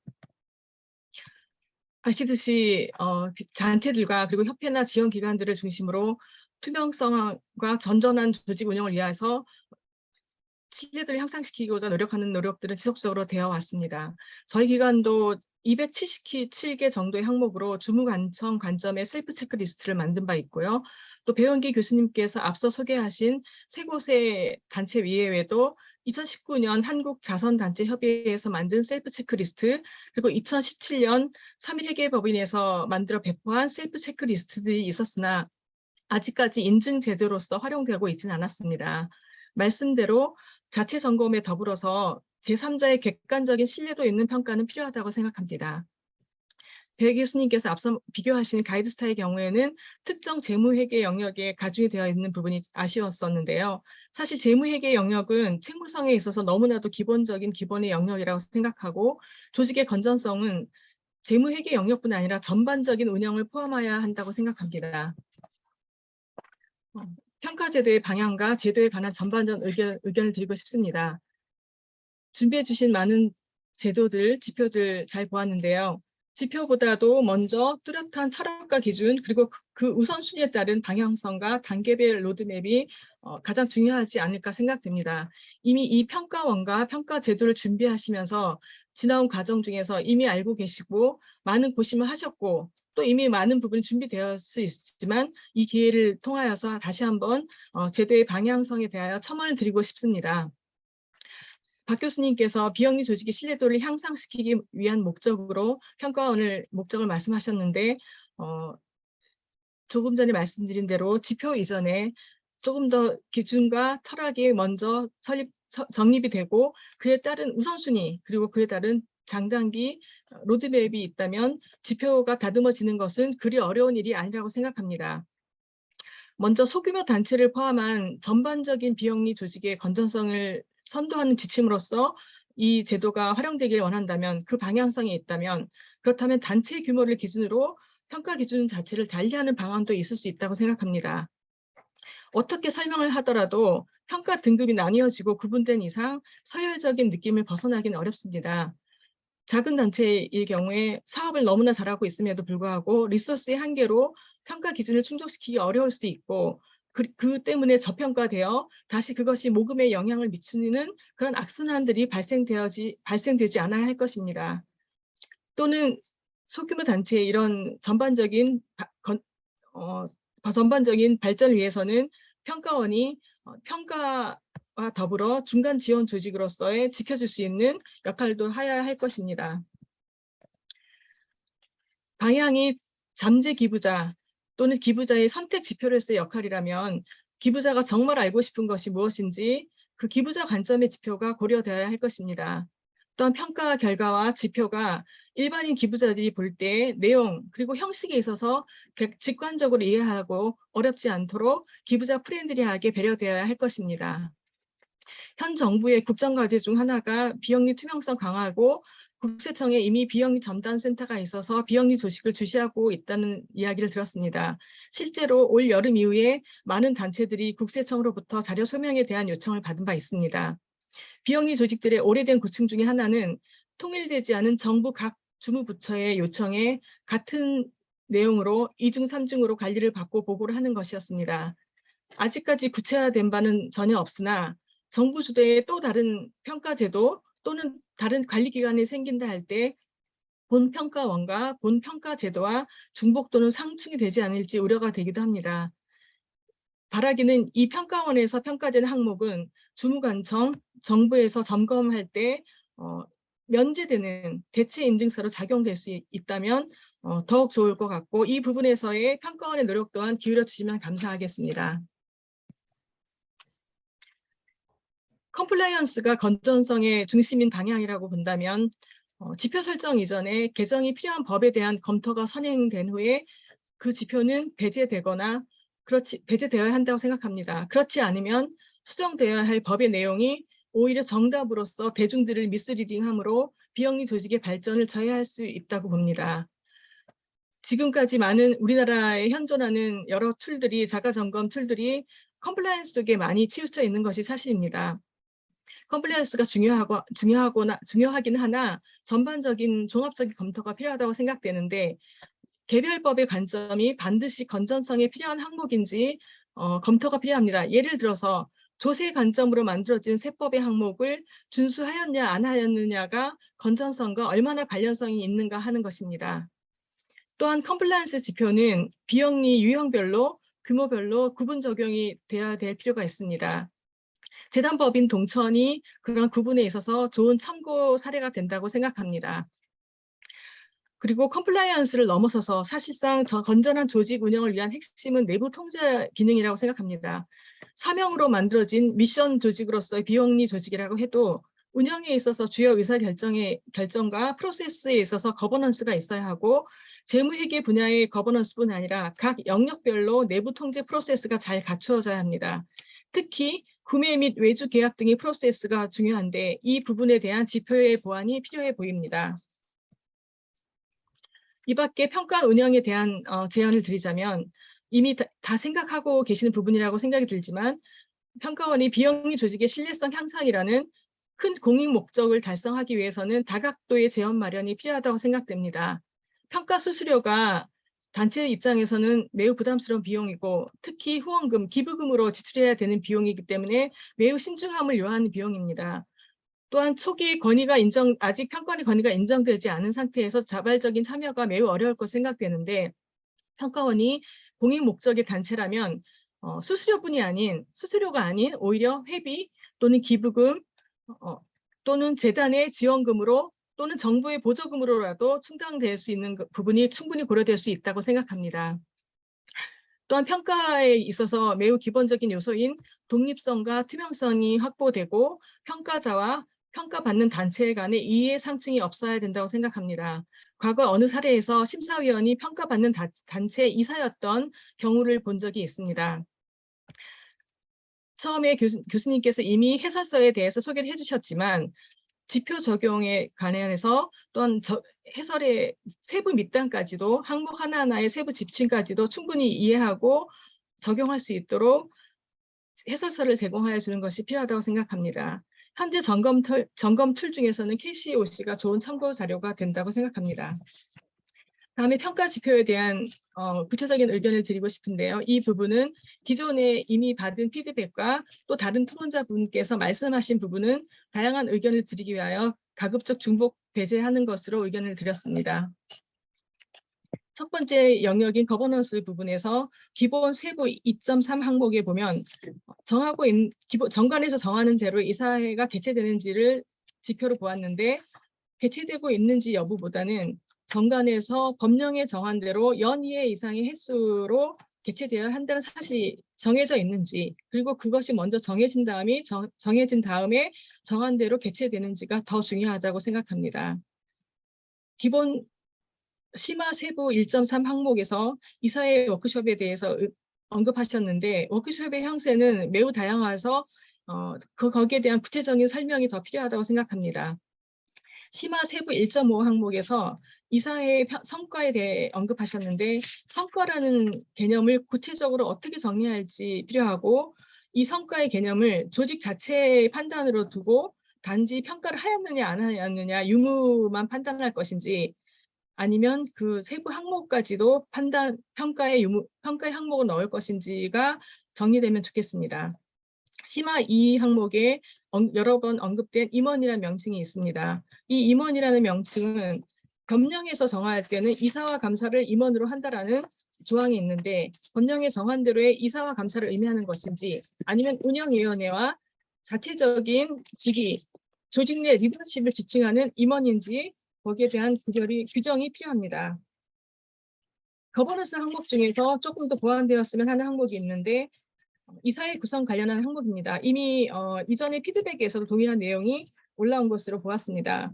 이사회 구성 항목에서는 전문성을 포함한 다이버시티 그리고 이해관계자와 특수관계자 제한에 대한 내용이 포함되면 더 좋겠다고 생각합니다. 두 번째 영역인 목적과 사업에 있어서 가장 단체에 있어서 중요한 것은 단체의 고유 목적대로 사업을 하고 있는지 기부자가 지정한 의도대로 사업을 하고 있는지가 가장 중요한 영역인데 이 부분이 조금 더 재무회계적으로 검토하는 부분 외에도 사업적으로도 검토가 되는 보완 지표가 있었으면 하는 바람입니다. 세 번째 영역인 재정과 회계 및 모금에 있어서 심화 필수 10-1 항목에 보면 표현이 굉장히 주관적으로 될 여지가 있다고 보여집니다. 특히 오해라는 단어는 객관화하기에 굉장히 어려워서 평가에 있어서 주관성을 배제하기 어려운 항목이라고 생각되었습니다.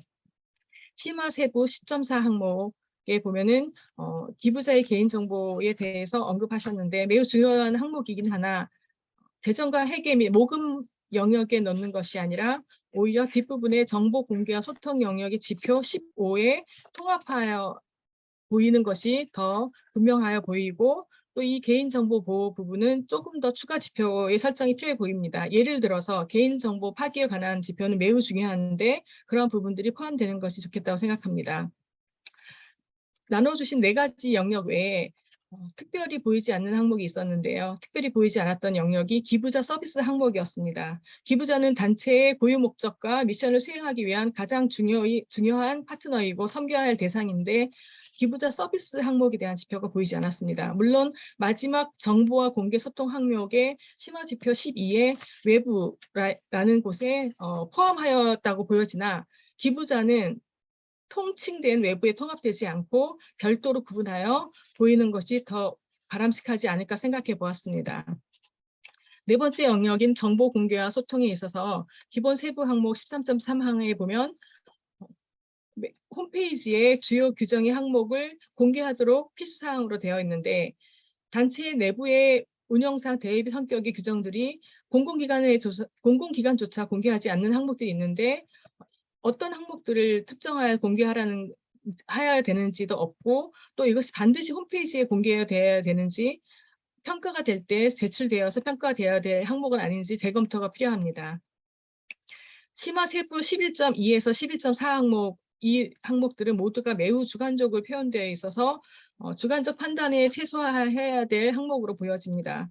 예를 들어 11.2 항목에 명확하게 설명하고 있으니까 해서 명확성의 정도가 너무나 모호하고 의사결정을 내리는 데 도움이 되는 객관적 정보라는 것도 어떤 것이 객관적 정보인지 모호합니다.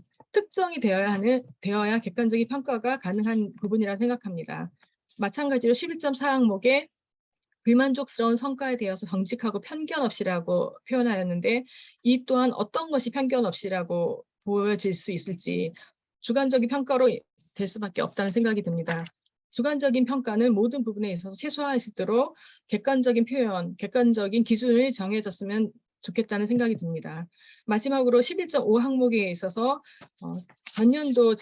전년도 보고서 또는 다른 조직과의 보고서를 비교해야 된다고 지표를 설정해야 되는데 왜 다른 단체와 비교해야 되는지 설명이 더 들어갔으면 좋겠습니다.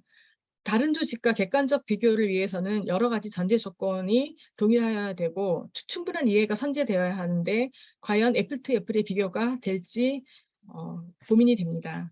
여러 부분들에 대해서 짧은 의견 나눠드렸고 지금까지 들어주셔서 감사합니다.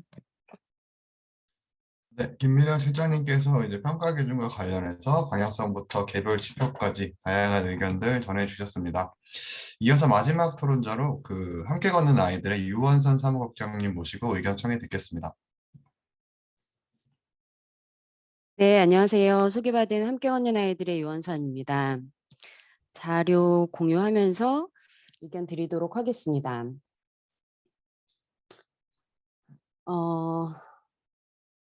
네, 저는 사회복지법인 함께 걷는 아이들에서 사무국장 맡고 있고요. 공익네트워크 우리는에서 함께 활동하고 있습니다. 앞에서 많이 말씀하셨지만 비영리 조직의 투명성과 책무성에 대한 사회적 요구와 목소리가 점차 높아지고 있습니다. 이는 비영리 조직에 대한 신뢰도가 낮아지고 있다는 반증이기도 하고요. 하지만 좀 갈수록 복잡 다양해지는 비영리 조직의 운영을 좀 일반 시민들이 스스로 평가해서 알아본다는 것은 좀 점점 더 어려운 일이 되어가고 있는 것 같습니다. 이는 비영리 조직과 시민들 사이에 오해를 발생시키기 쉽고 또 스스로 투명성을 어필해내는 대규모 조직만이 좀 유리한 입지에서는 비영리 안에서의 자원의 불균형 현상을 가져오고 있습니다.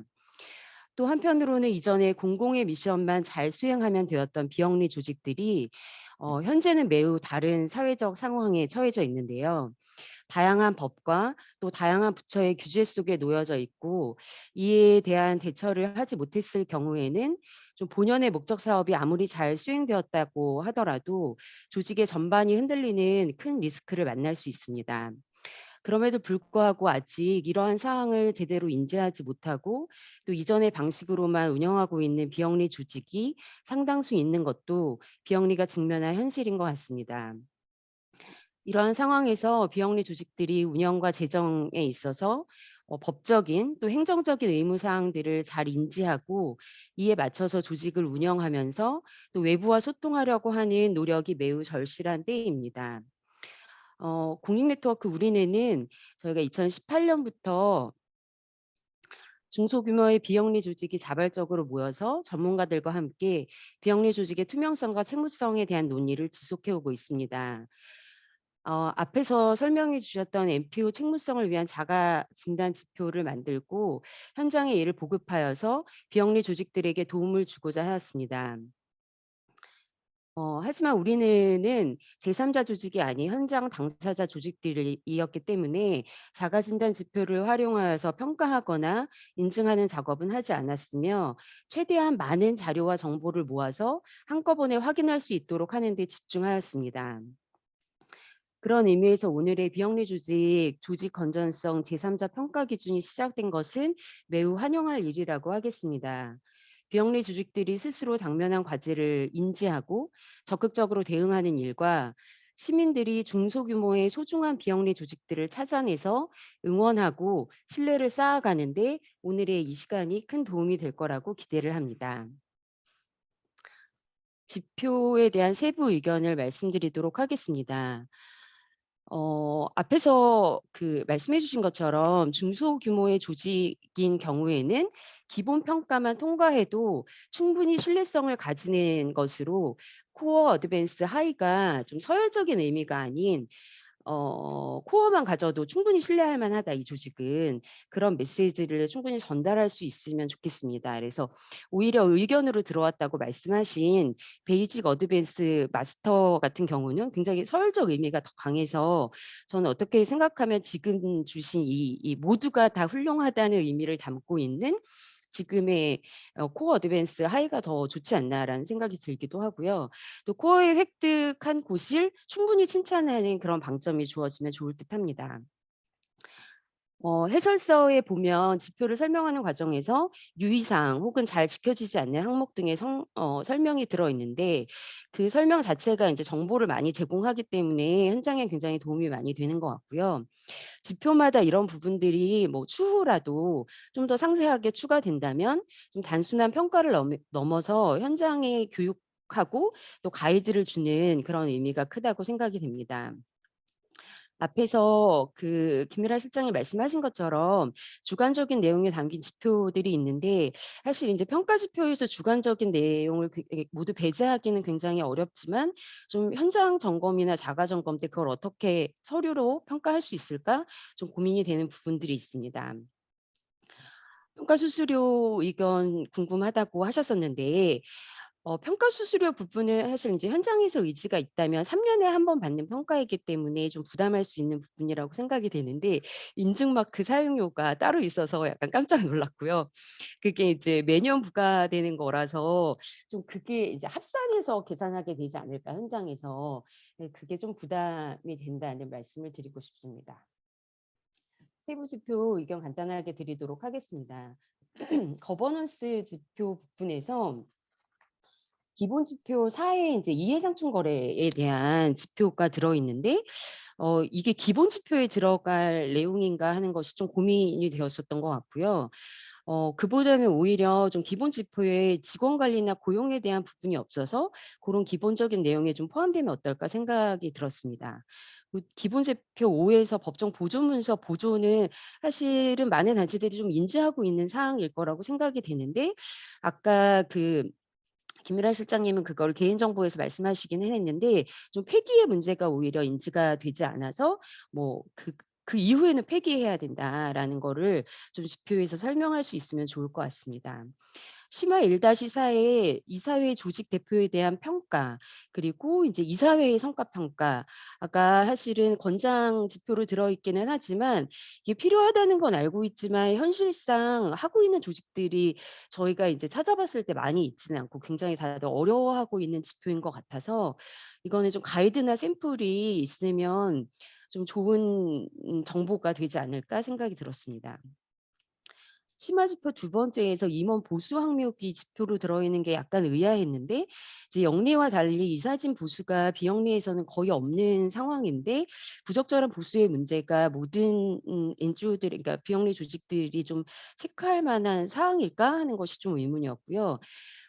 저희가 코로나를 지나면서 위기 관리에 대한 현장들의 욕구가 굉장히 올라와 있는 상태라서 좀 위기 관리에 대한 내용에 빠져 있는 것이 좀 다소 아쉬웠습니다. 두 번째로 조직의 목적과 사업에 대한 부분인데요.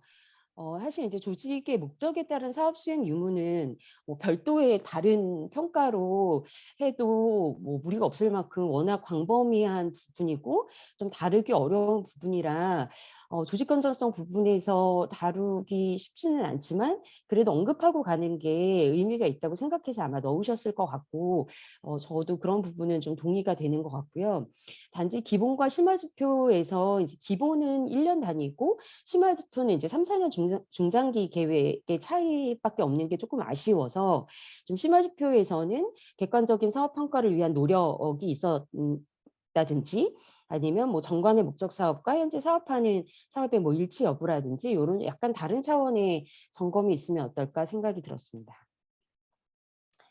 세 번째로 재정과 회계 및 모금 파트인데 사실 이제 요것만으로 그 건전성을 평가하는 곳들이 많아서 자연히 이 부분에 이제 지표가 좀 많아진 것 같아요.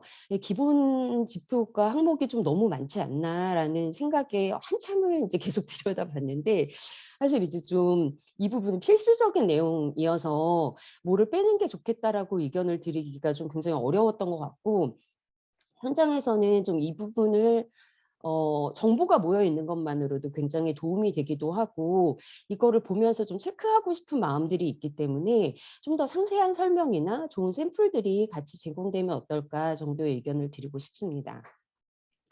마지막으로 이제 정보 공개와 외부 소통 부분도 조금 기본 지표와 심화 지표의 차이가 별로 느껴지지 않는다라고 생각이 들었고요. 심화 지표를 저는 좀 이제 더 대규모 조직이 신청하는 지표라고 생각을 했거든요.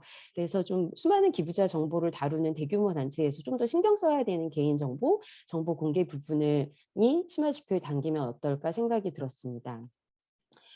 이 정도가 뭐 개별 의견인 것 같고요. 저희가 이제 우리는에서도 자가점검 지표를 만들면서 사실 엄청나게 많은 규제들이 있어서 그거를 이제 많이 모아놓고 보니까 이제 그 정보 자체에 굉장히 압도되는 느낌이 있더라고요.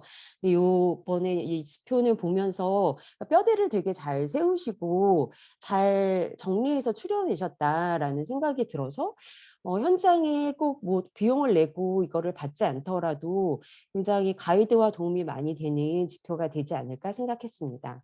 고생 많으셨다는 말씀 드리고 싶고 저희 의견은 이상으로 마치도록 하겠습니다. 네, 국장님, 다양한 지표에 대한 다양한 의견들 전달해 주셔서 감사드립니다. 이제 토론자 분들의 말씀도 모두 들었고요. 플로어 토론 진행하도록 하겠습니다.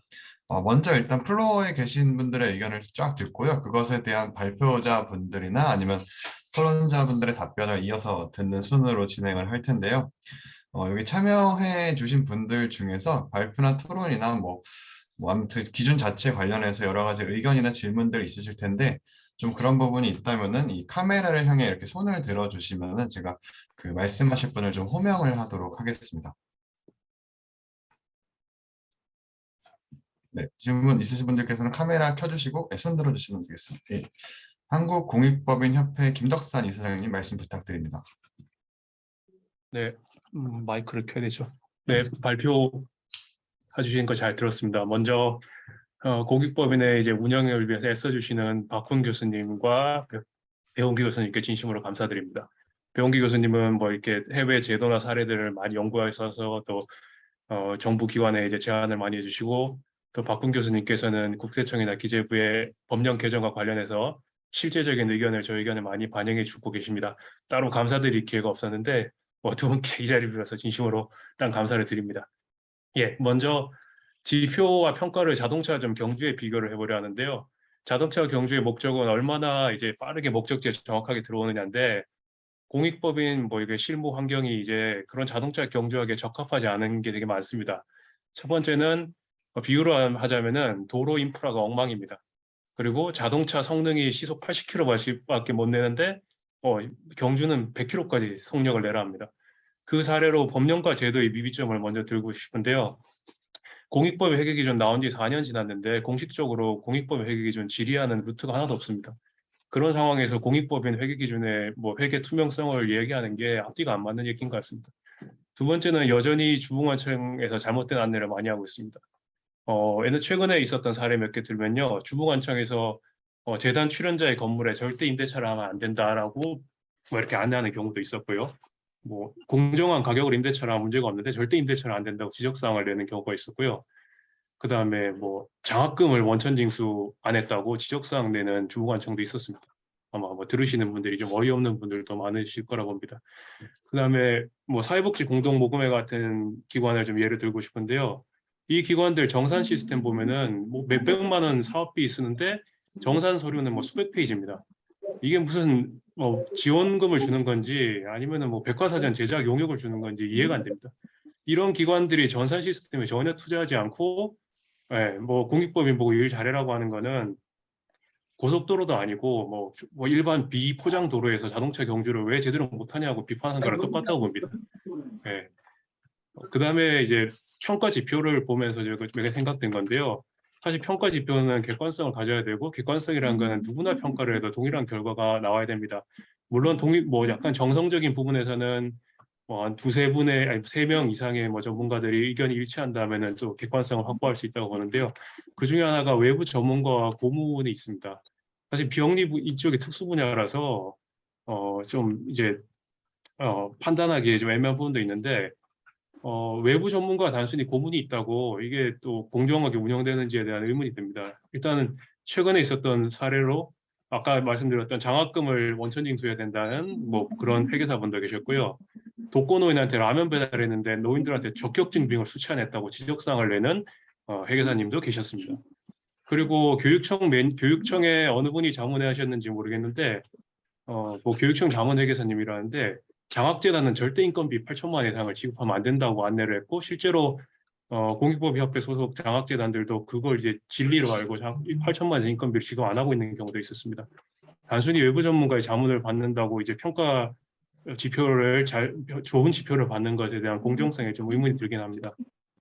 그래서 뭐 제안 드리고 싶은 거는 뭐 약간 이런 정성적인 부분은 뭐 평가 지표로보다는 뭐 점검 지표라는 이름으로 공익법의 좀 권장사항으로 좀 이원화를 하는 게 어떨까라는 좀 의견을 뭐 내고 싶었습니다. 그리고 아까 토론자 김미라 선생님께서 조세 지표가 건전성과 무슨 관계가 있냐 하셨는데 아마 가산세 3억 이상 냈던 그런 기관들한테 그 기관들을 보면은 조세 지표와 건전성을 그냥 분리해서 보기엔 너무 힘들다고 합니다. 일단은 공익법은 기본이 이제 세법이라서 조세 지표를 어길 경우에는 너무나 큰 페널티가 있기 때문에 이건 건전성과 좀 연관이 있다고 생각합니다.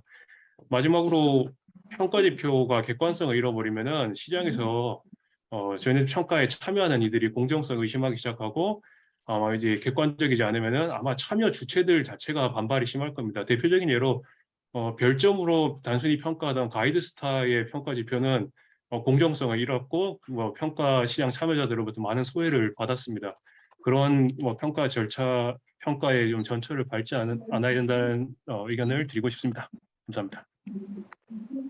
네, 풍부한 의견 주셔서 감사합니다. 또 혹시 질문이나 의견 다른 분들 계실까요? 네, 공익법센터 어필의 윤근유 선생님 말씀 부탁드립니다. 네, 감사합니다. 오늘 그 발표와 토론 너무 잘 들었고요. 저는 뭐 앞에서 토론자분들이 얘기해 주신 것과 약간 비슷한 의견일 수 있는데, 저는 이제 작은 단체에서 활동하는 사람으로서 이제 그 기본이나 심화나 이렇게 하는 단계들이 어떻게 보면 이제 큰 단체들이 심화를 더 하기가 더 쉽고 이런 부분들이 있기 때문에 이게 나중에 뭐 가이드스타 같은 경우도 이제 결국엔 큰 단체들이 그걸 통과한 것들을 홍보 수단으로 많이 쓰고 있는데, 이게 기본이나 심화나 뭐 이제 다른 용어들도 많이 제시해 주긴 했지만은 그냥 재정 규모로 나누면 어떨까 합니다. 그러니까 이제 저희 뭐 국세청에서도 아시다시피 이제 뭐 그 수입 기준으로 뭐 몇 억 이상 했을 때 외부 감사 받듯이 뭐 예를 들면은 이제 뭐 기본 심화로 이렇게 단계 서열이 아예 아니라 뭐 재정 규모 뭐 10억 이하 또는 뭐 20억 이하 단체들이 받는 기준, 또는 재정 규모 뭐 20억 이상, 뭐 예를 들면 뭐 그 금액은 다시 얘기해 보긴 해야겠지만, 그렇게 해서 아예 그냥 기본과 심화라는 말이 아니라 금액에 따라서 결국에는 이제 뭐 직원 채용이나 할 수 있는 지표들이 더 늘어날 텐데, 그렇게 아예 분리를 하는 게 어떨지 좀 생각이 들어가지고 그 말씀 드리고 싶었습니다. 네, 이상입니다. 네, 의견 감사드립니다. 혹시 뭐 다른 분들도 자유롭게 말씀 부탁드리겠습니다.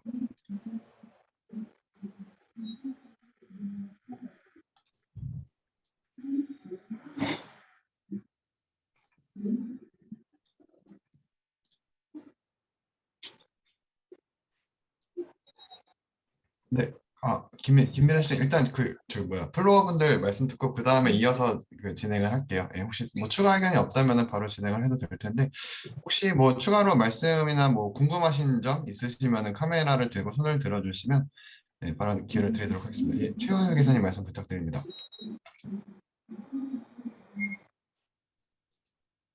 예, 자료 준비하시고 많이 고생하셨다는 거 감사 인사드립니다. 일단 지금 이제 평가 기관이라고 할 때 저는 앞부분에 대한 고민들이 조금 더 명확하게 해야 그 다음 출발들이 좋아질 수 있겠다. 그러니까 다른 말로 이 평가를 하는 이유가 뭔가. 예를 들어서 국세청에서 결산 공시를 하면은 거기는 세법 규정을 잘 준수하고 있느냐, 또 출연예산 보고나 이런 부분들이 그 관점이 되겠죠.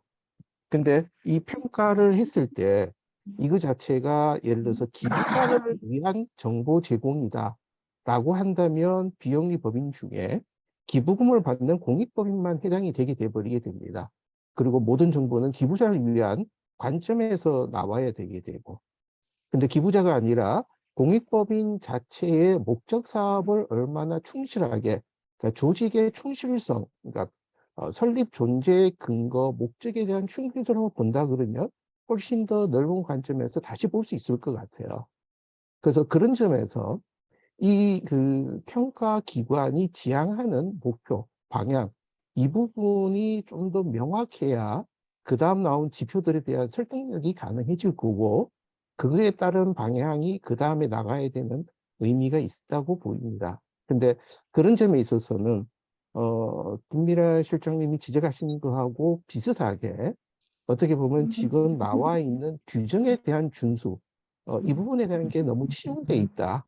물론 공익법인이 제도권 내에 있기 때문에 규정을 준수하는 것은 분명히 필요하지만, 그러나 더 본질적으로 그 조직이 왜 설립됐냐, 그러니까 누군가가 아니라 스스로 만들어낸 조직에서 가는 방향에 대한 가치관의 충실도, 이 부분이 조금 더 한 번 더 짚어지면, 명확하게 짚어지면 이 평가 기관이 가는 방향이 훨씬 더 힘을 받을 수 있을 것이라는 좀 그런 의견을 좀 드립니다.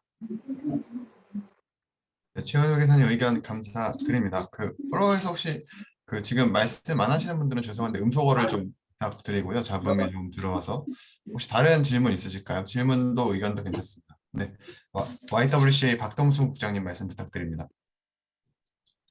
네, 감사합니다. 좋은 그 평가 지표들인 것 같아서 그 비영리 조직에서도 점검하는데 굉장히 좀 유용할 것 같습니다. 이런 자가평가 지표들은 좀 많이 나올 수 있으면 좋을 것 같은데요. 그 다른 것보다 의견을 좀 드리고 싶은 말씀 중에 것은 평가 관련한 이게 이제 실효성 있게 평가가 진행이 되려면 일반 작은 중소단체들에서도 이런 평가를 받을 수 있는 기회가 있어야 될 것 같은데, 지금 현재 이제 예시된 그 평가안의 어떤 그 재정 규모별로 비용들을 보면 사실 그 폭이 굉장히 좀 큽니다. 비영리 단체에서는 사실 1억 이상의 단체 규모하고 10억 이내의 단체는 어마어마한 차이가 있거든요.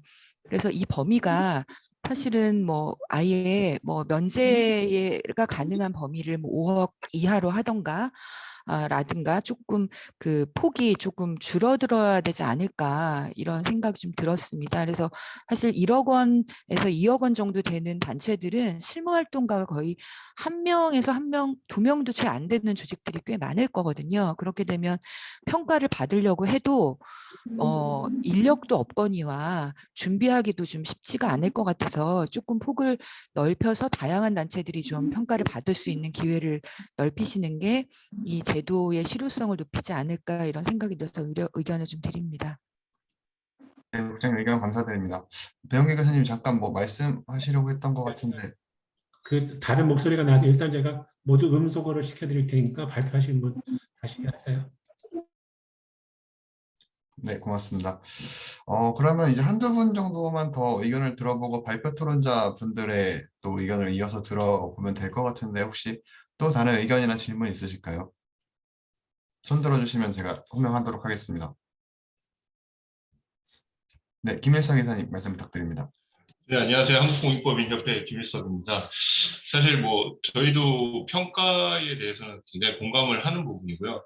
공익법인들이 사실 몰라서 못하거나 틀리는 부분들이 많지 의도적으로 틀리는 부분들은 없습니다. 그렇기 때문에 사실 이 평가 제도는 반드시 필요합니다. 근데 잠깐 이 발표 자료들을 좀 보면서 제가 느낀 생각은 평가 비용이 사실 저는 너무 낮다고 생각을 합니다. 이 평가하시는 분들이 굉장히 고급 인력이실 텐데 저렇게 낮은 보수를 평가한다면 과연 저게 제대로 된 평가가 될까? 네, 저라면 안 할 것 같거든요, 사실. 그래서 저는 저 보수 자체도 사실 어떤 고민에서 저 수수료가 책정됐는지 궁금하고요. 사실 공익법인들 입장에서 보면 저만한 비용을 내고 또 공익법인 평가를 받을까 하는 의문이 있습니다. 그래서 이 공익법인을 평가하는 것 자체의 목적이 분명해야 될 것 같거든요. 그러니까 이것이 외국과 같이 면세 혜택을 주는데 근간이 되는 건지, 아니면 공익법인의 투명성이나 공익성을 평가하기 위한 지표인 건지. 사실 여러 가지 지표들이 있지만 지금 가이드스타의 지표도 너무 회계를 토대로 하다 보니까 제대로 된 평가가 되지 않는다는 지적들도 있거든요. 그래서 조금 더 그 평가하고자 하는 목표나 이 평가를 통해서 이제 공익법인들이 얻고자 하는 게 분명해야 될 것 같거든요. 그래서 그런 부분에 대해서는 조금 더 보완이 필요하다는 생각이 들고요. 그리고 공익법인들 스스로도 사실 조금 이런 평가 기관들이 좀 많이 생겨나서 공익법인의 평가가 필요하다는 필요성을 좀 그러니까 공감을 해야 될 것 같아요. 사실 공익법인들이 실제 얘기를 나눠보면 그 평가만 받으면 전혀 문제가 없는데도 불구하고 진단이나 평가를 받지 않아서 사실 문제가 되는 경우들도 굉장히 많이 있거든요. 그래서 그런 것들이 좀 이루어지고 이것들이 실질적으로 공익법인에 필요한 법제도 개선으로 이어질 때 진짜 이 평가가 유의미할 거라고 생각이 됩니다. 그래서 뭐 교수님들, 박훈 교수님께서도 그렇고 배용진 교수님께서도 좋은 발제를 해주셨기 때문에 앞으로 저희 협회도 같이 뭐 공감하는 부분들은 같이 좀 연구를 해보면 좋지 않을까라는 생각이 들었습니다. 감사합니다. 네, 이상 의견 감사드리고요. 마지막으로 한 분 정도만 더 의견 들어보고 발표 토론자 분들께 넘길까 하는데 혹시 추가로 말씀하실 분 계실까요? 카메라를 켜고 손을 들어주시면 되겠습니다. 의견이 있으신 분들께서는. 예, 뭐 추가로 의견이 없으시면은 그러면 이어서 발표 토론자 분들께서 오늘 플로어에서 나온 이야기들 관련해서 뭔가 이제 해주실 말씀이 있다면은 또 손을 들어주시기 바랍니다. 발표 토론자 분들 중에서. 네. 예, 일단 박훈 교수님이랑 김민아 실장님 손 들어주셨는데 발표자 먼저 좀 드릴게요, 기회를. 네, 박훈 교수님 말씀 부탁드립니다. 네, 좋은 의견 잘 들었습니다. 그 토론자 세 분의 구체적인 지적사항하고 그리고 5분의 플로어에서 제가 어떤 공청회장이나 봤을 때 이 플로어가 이렇게 뜨거운 경우는 이렇게 많이 보지는 못했습니다. 특히나 그 토론 플로어에서 하신 분들이 평소에 비영리 법인들 할 때 일당백 하신 분들이거든요. 그래서 이분들 무슨 말씀하시니까 떨면서 들었습니다. 근데 가장 중요한 거는 사실 이 작업의 경우는 우리 배원기 교수님이 주축이 되셔서 물론 여기 선은 회장님도 계시고 여러분이 계시긴 한데 그래서 아까 뭐 특히나 주관적인 평가 부분의 경우도 저희가 논의를 할 때 좀 지친 마인이 좀 있습니다. 왜냐하면 지표를 어떻게 설계를 하고 그 지표를 옮기고 그 지표의 평까지 가는 부분에 약간 애로사항이 있어서 아마 종전에 우리나라 자체 평가 기관보다 좀 나았다는 점이 이런 자리를 마련한 것 자체가 진보되지 않을까 생각이 듭니다.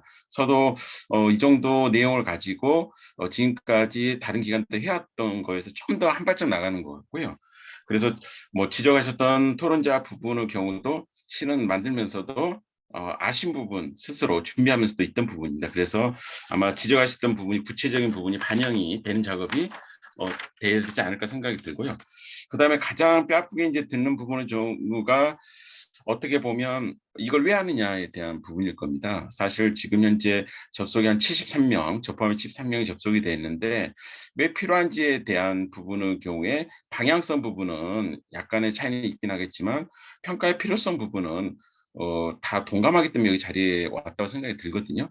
왜냐하면 비영리법인에 대한 여러 가지 사회적인 비판들, 그래서 이 부분이 법제도가 잘못된 부분도 있고, 저도 마지막에 뭐 김수 박사님 등께서 말씀 주셨던 대로 비영리법인이 1억 정도의 자산 규모로 봤을 때 직원 1명 놓고 몰라서 놓치는 경우가 있는데 자치단마다 저희가 평가한다고 했는데 또 다른 부담을 드리는 건 아닌가 그런 고민이 되긴 합니다. 평가 기간이 다양한 것도 좋지만 지금 그래서 분명히 재정 규모에 따라서 1억인 경우하고 5억인 경우, 10억인 경우 각각 규모별로 분명히 느끼는 게 다를 텐데 우리가 평가를 하게 되면 지금의 기본과 시험평가 이외에 단체별로 기본적으로 자산 규모들일 수도 있고 그 다음에 회비를 통해서 운영되는 것도 있을 거고 그다음 보조금을 통해서 하는 경우가 있기 때문에 각자 상황이 틀리거든요. 그렇다면 이걸 왜 하며 그 다음에 규모라든가 한두 명 직원 두는 부분 그 다음에 규모가 커가지고 여기에 대해서는 이런 부담을 하더라도 이런 인증 마크까지 쓰면서 뭔가 사회적으로 인식을 받고자 하는 데가 있을 텐데 이 부분이 저희가 클리어하게 못된 부분이 존재합니다. 그래서 여기서 논의를 해서 다양한 의견이 발현될 것 같고요. 특히나 마지막으로 간단히 KB 국민은행에서 굉장히 실제로 좋은 사회공헌 활동이 있고 사회공헌 활동을 통해서 자체적으로 평가 지표를 만들지 않았습니까? 그래서 기부 현장에서도 뭔가 기준이 필요하다는 것은 굉장히 KB 국민을 통해서 저도 잘 몰랐던 부분을 알게 됐습니다. 그래서 결국적으로 말씀드리면 저희도 발표하면서 부족한 점이 있다고 생각했는데 그걸 꼭 집어주셨고요. 집어주신 것을 반영을 해서 아마 정비가 되지 않는가. 저도 그 부분 계속 작업하도록 하겠습니다. 이상입니다. 네, 이어서 김미라 실장님 말씀 부탁드립니다. 네, 먼저 공익법인협회에서 말씀해 주신 의견에 조금 보완을 드리고 싶은데요. 제가 그 조세 관점에서의 무슨 상관이 있냐라고 의미한 것이 아니라 개별법의 관점이 조직 건전성과 꼭 매치가 되는 항목인지에 대한 검토가 필요하다고 말씀드린 것이었고 그 예 중에 하나가 조세 관점의 한 항목이었습니다. 아까 현장에서 어려운 말씀하셨고 어이없는 경우 말씀하셨는데 너무나 공감합니다. 저도 그런 경우를 많이 당했기 때문에 그중에서 예를 들어주신 것이 아까 8천만 원 이상 장학재단에서 인건비를 지급한 사례를 이야기하셨는데요. 그것이 바로 제가 언급한 그 부분입니다. 지금 말씀하신 부분은 상증세법상 장학재단과 사회복지법인에게만 유일하게 적용되는 항목이고요.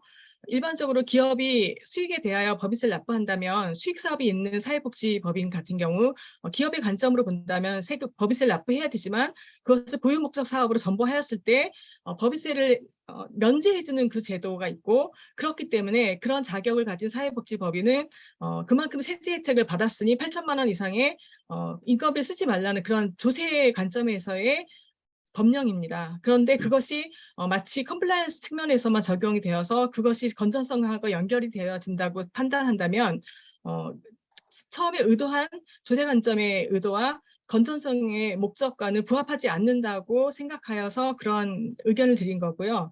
다시 한번 저는 컴플라이언스가 너무나 기본적이고 중요하지만 컴플라이언스를 넘어선 저희들의 건전성을 위한 노력이 더 필요하다고 생각합니다. 감사합니다.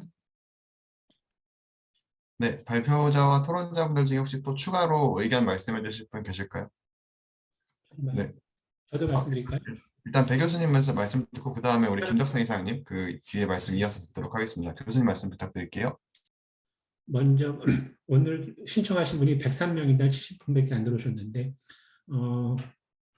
혹시 우리 재정위원분들이랑 협의하겠지만 오늘 아까 의견 주신 거에 대해서 그 103명분한테 구글 설문지로 어떤 게 좋은지 이렇게 다수결로 해서 한번 해볼 생각을 한번 해봤고요.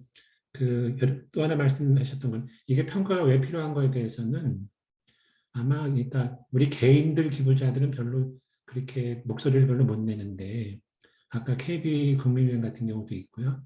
그다음에 오늘 발표 여기 안 오셨는데 우리 그 재정위원 한 분 중에서 그 단체 이름도 말씀드리면 기도원 협회가 있는데 기도원 협회는 이사님들이 그 평가를 받자고 말씀을 하신대요. 그러니까 기도원 협회는 이제 국내 단체가 아니라 그 세계적인 그 기독교 단체지만 거기서 외국의 기도원 협회는 다 평가를 받고 있는데 한국의 평가를 받지 않고 있어서 작년에 오면서 제가 가이드사를 소개를 해드렸었는데 그거보다는 이제 뭐 새로운 걸 하시려고 그러는데 사실은 구성원들이 평가를 받고자 하는 게 좀 좋을 것 같고요.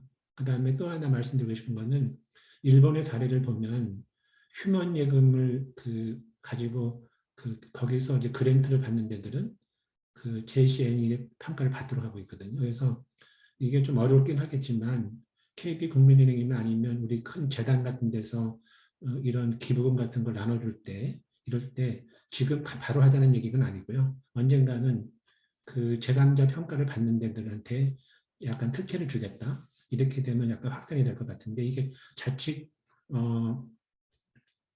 또 하나의 규제가 되는 거는 하지 않도록 그렇게 좀 조심해야 될 것 같고요. 최원 대표님 말씀하신 거에 대해서 말씀을 드리면 이게 비용 저도 뭐 오랫동안 공부한 건 아니지만 비용 쪽에서 가장 중요한 게 지배구조하고 내부 통제, 그다음에 이사회 기능이거든요. 그래서 건전성이라고 제가 부렸던 거가 거기 이사회가 제대로 그 기능을 제대로 수행한다고 하면 뭐 고유목적 사업 잘하느냐 이런 거 다 할 수 있거든요. 그래서 그 방향을 어떻게 설정하는 것을 좀 말씀을 좀 내부적으로도 검토를 해보겠습니다. 좋은 의견들 많이 주셔서 감사합니다. 네, 이어서 김덕선 이사장님 말씀 네. 부탁드리겠습니다. 예. 그 인건비 8천만 원에서 잠깐 그 김미라 선생님 말씀에 좀 보완 설명 하나 드리려고 하는데요. 일단 저희 고유목적 사업 준비금 이제 50% 초과해서 설정하는 법인 대상으로 인건비 8천만 원 제한 규정이 있고요. 장학재단이라더라도 뭐 수익사업이 없거나 사회복지법인이라도 수익사업이 없는 경우에는 해당 규정을 적용받지 않습니다. 뭐 가끔씩 그 업계에 계신 분들이 뭐 적은 인건비를 받고 일하면은 뭐 그 적은 인건비를 받고 일한다는 걸 외부에서 알면은 뭐 자긍심을 가지고 구성원들이 일할 수 있다라는 뭐 이상한 말씀을 하시는데, 아직 일한 만큼 열심히 일하고 뭐 급여를 잘 받아야 자긍심이 생기죠. 무슨 적은 인건비로 일하는데 자긍심이 생깁니까? 뭐 좀 그거는 어이가 없어서 말씀드리는 거고요. 그리고 그 최윤 대표님 말씀에 좀 더 설명을 하나 더 드리고 싶은데, 비영리 법인의 사업에 대해서 평가하는 것 자체가 사실 어렵습니다. 왜냐하면은 뭐 이게 워낙 그 정량적 지표보다 정성적 지표로 평가하는 영역이 많아서요. 근데 이번에 이제 지표 제안해 주신 거는 최소한 이거는 지키고 문제가 안 생기게 이 정도는 잘하자. 왜냐하면은 이거는 정성적인 게 아니고 이제 뭐 정량적으로 판단할 수 있는 부분이기 때문에 하나의 가이드를 제시해 주신 것이라고 생각합니다. 가끔씩 뭐 평가 지표가 왜 필요하냐고 하시는데, 아니, 평가 지표라는 객관적인 그 항목들이 있어야 거기에 좀 맞추려고 노력하고 문제가 있는 것들을 또 사전에 발견해서 해결할 수 있는 것이 아니겠습니까? 그래서 이런 평가 지표로 뭐 사업을 잘하고 못하고를 평가하는 게 아니고 잘못된 뭐 행위를 하지 않게 좀 막아주는 역할을 하는 것으로서 이 평가 지표가 충분히 의미가 있다고 생각이 듭니다. 네, 말씀 감사합니다. 혹시 발표 토론자분들 중에 추가로 코멘트 붙여주실 분들 계실까요? 네, 추가 의견 없으시면 충분히 이제 저희 의견 나눈 것 같아갖고 이제 공청회는 좀 마무리하도록 하겠습니다. 아마 오늘 그 의견 들려주시지 못한 분들도 많이 계실 텐데, 아까 박훈 교수님께서 잠깐 말씀하셨습니다만 네이버에서 그 비영리 조직 조직 건전성 제3자 평가 기준 공개 초안 이렇게 검색을 하시면은 한국 비영리 조직 평가원이라는 블로그가 나오고요. 거기에 이제 그 위원회 이메일 주소가 있습니다. 그래서 추가로 의견 들려주실 분이 계시면은 그쪽 이메일로 의견을 전달해 주시면 될 것 같고요. 그럼 이것으로 오늘의 공청회는 지금 화면 공유해 주신 내용 여기 블로그 주소 참고해 주시면 됩니다. 그럼 이것으로 공청회는 모두 마치도록 하겠습니다. 그 긴 시간 집중해 주신 모든 참여자분들께 감사 인사드리고요. 오늘 공유해 주신 의견은 비영리 조직 건전성 평가 기준에 충분히 반영해서 평가 기준을 지속적으로 개선할 수 있도록 그렇게 노력을 하겠습니다. 모두 고생하셨습니다. 감사합니다. 감사합니다.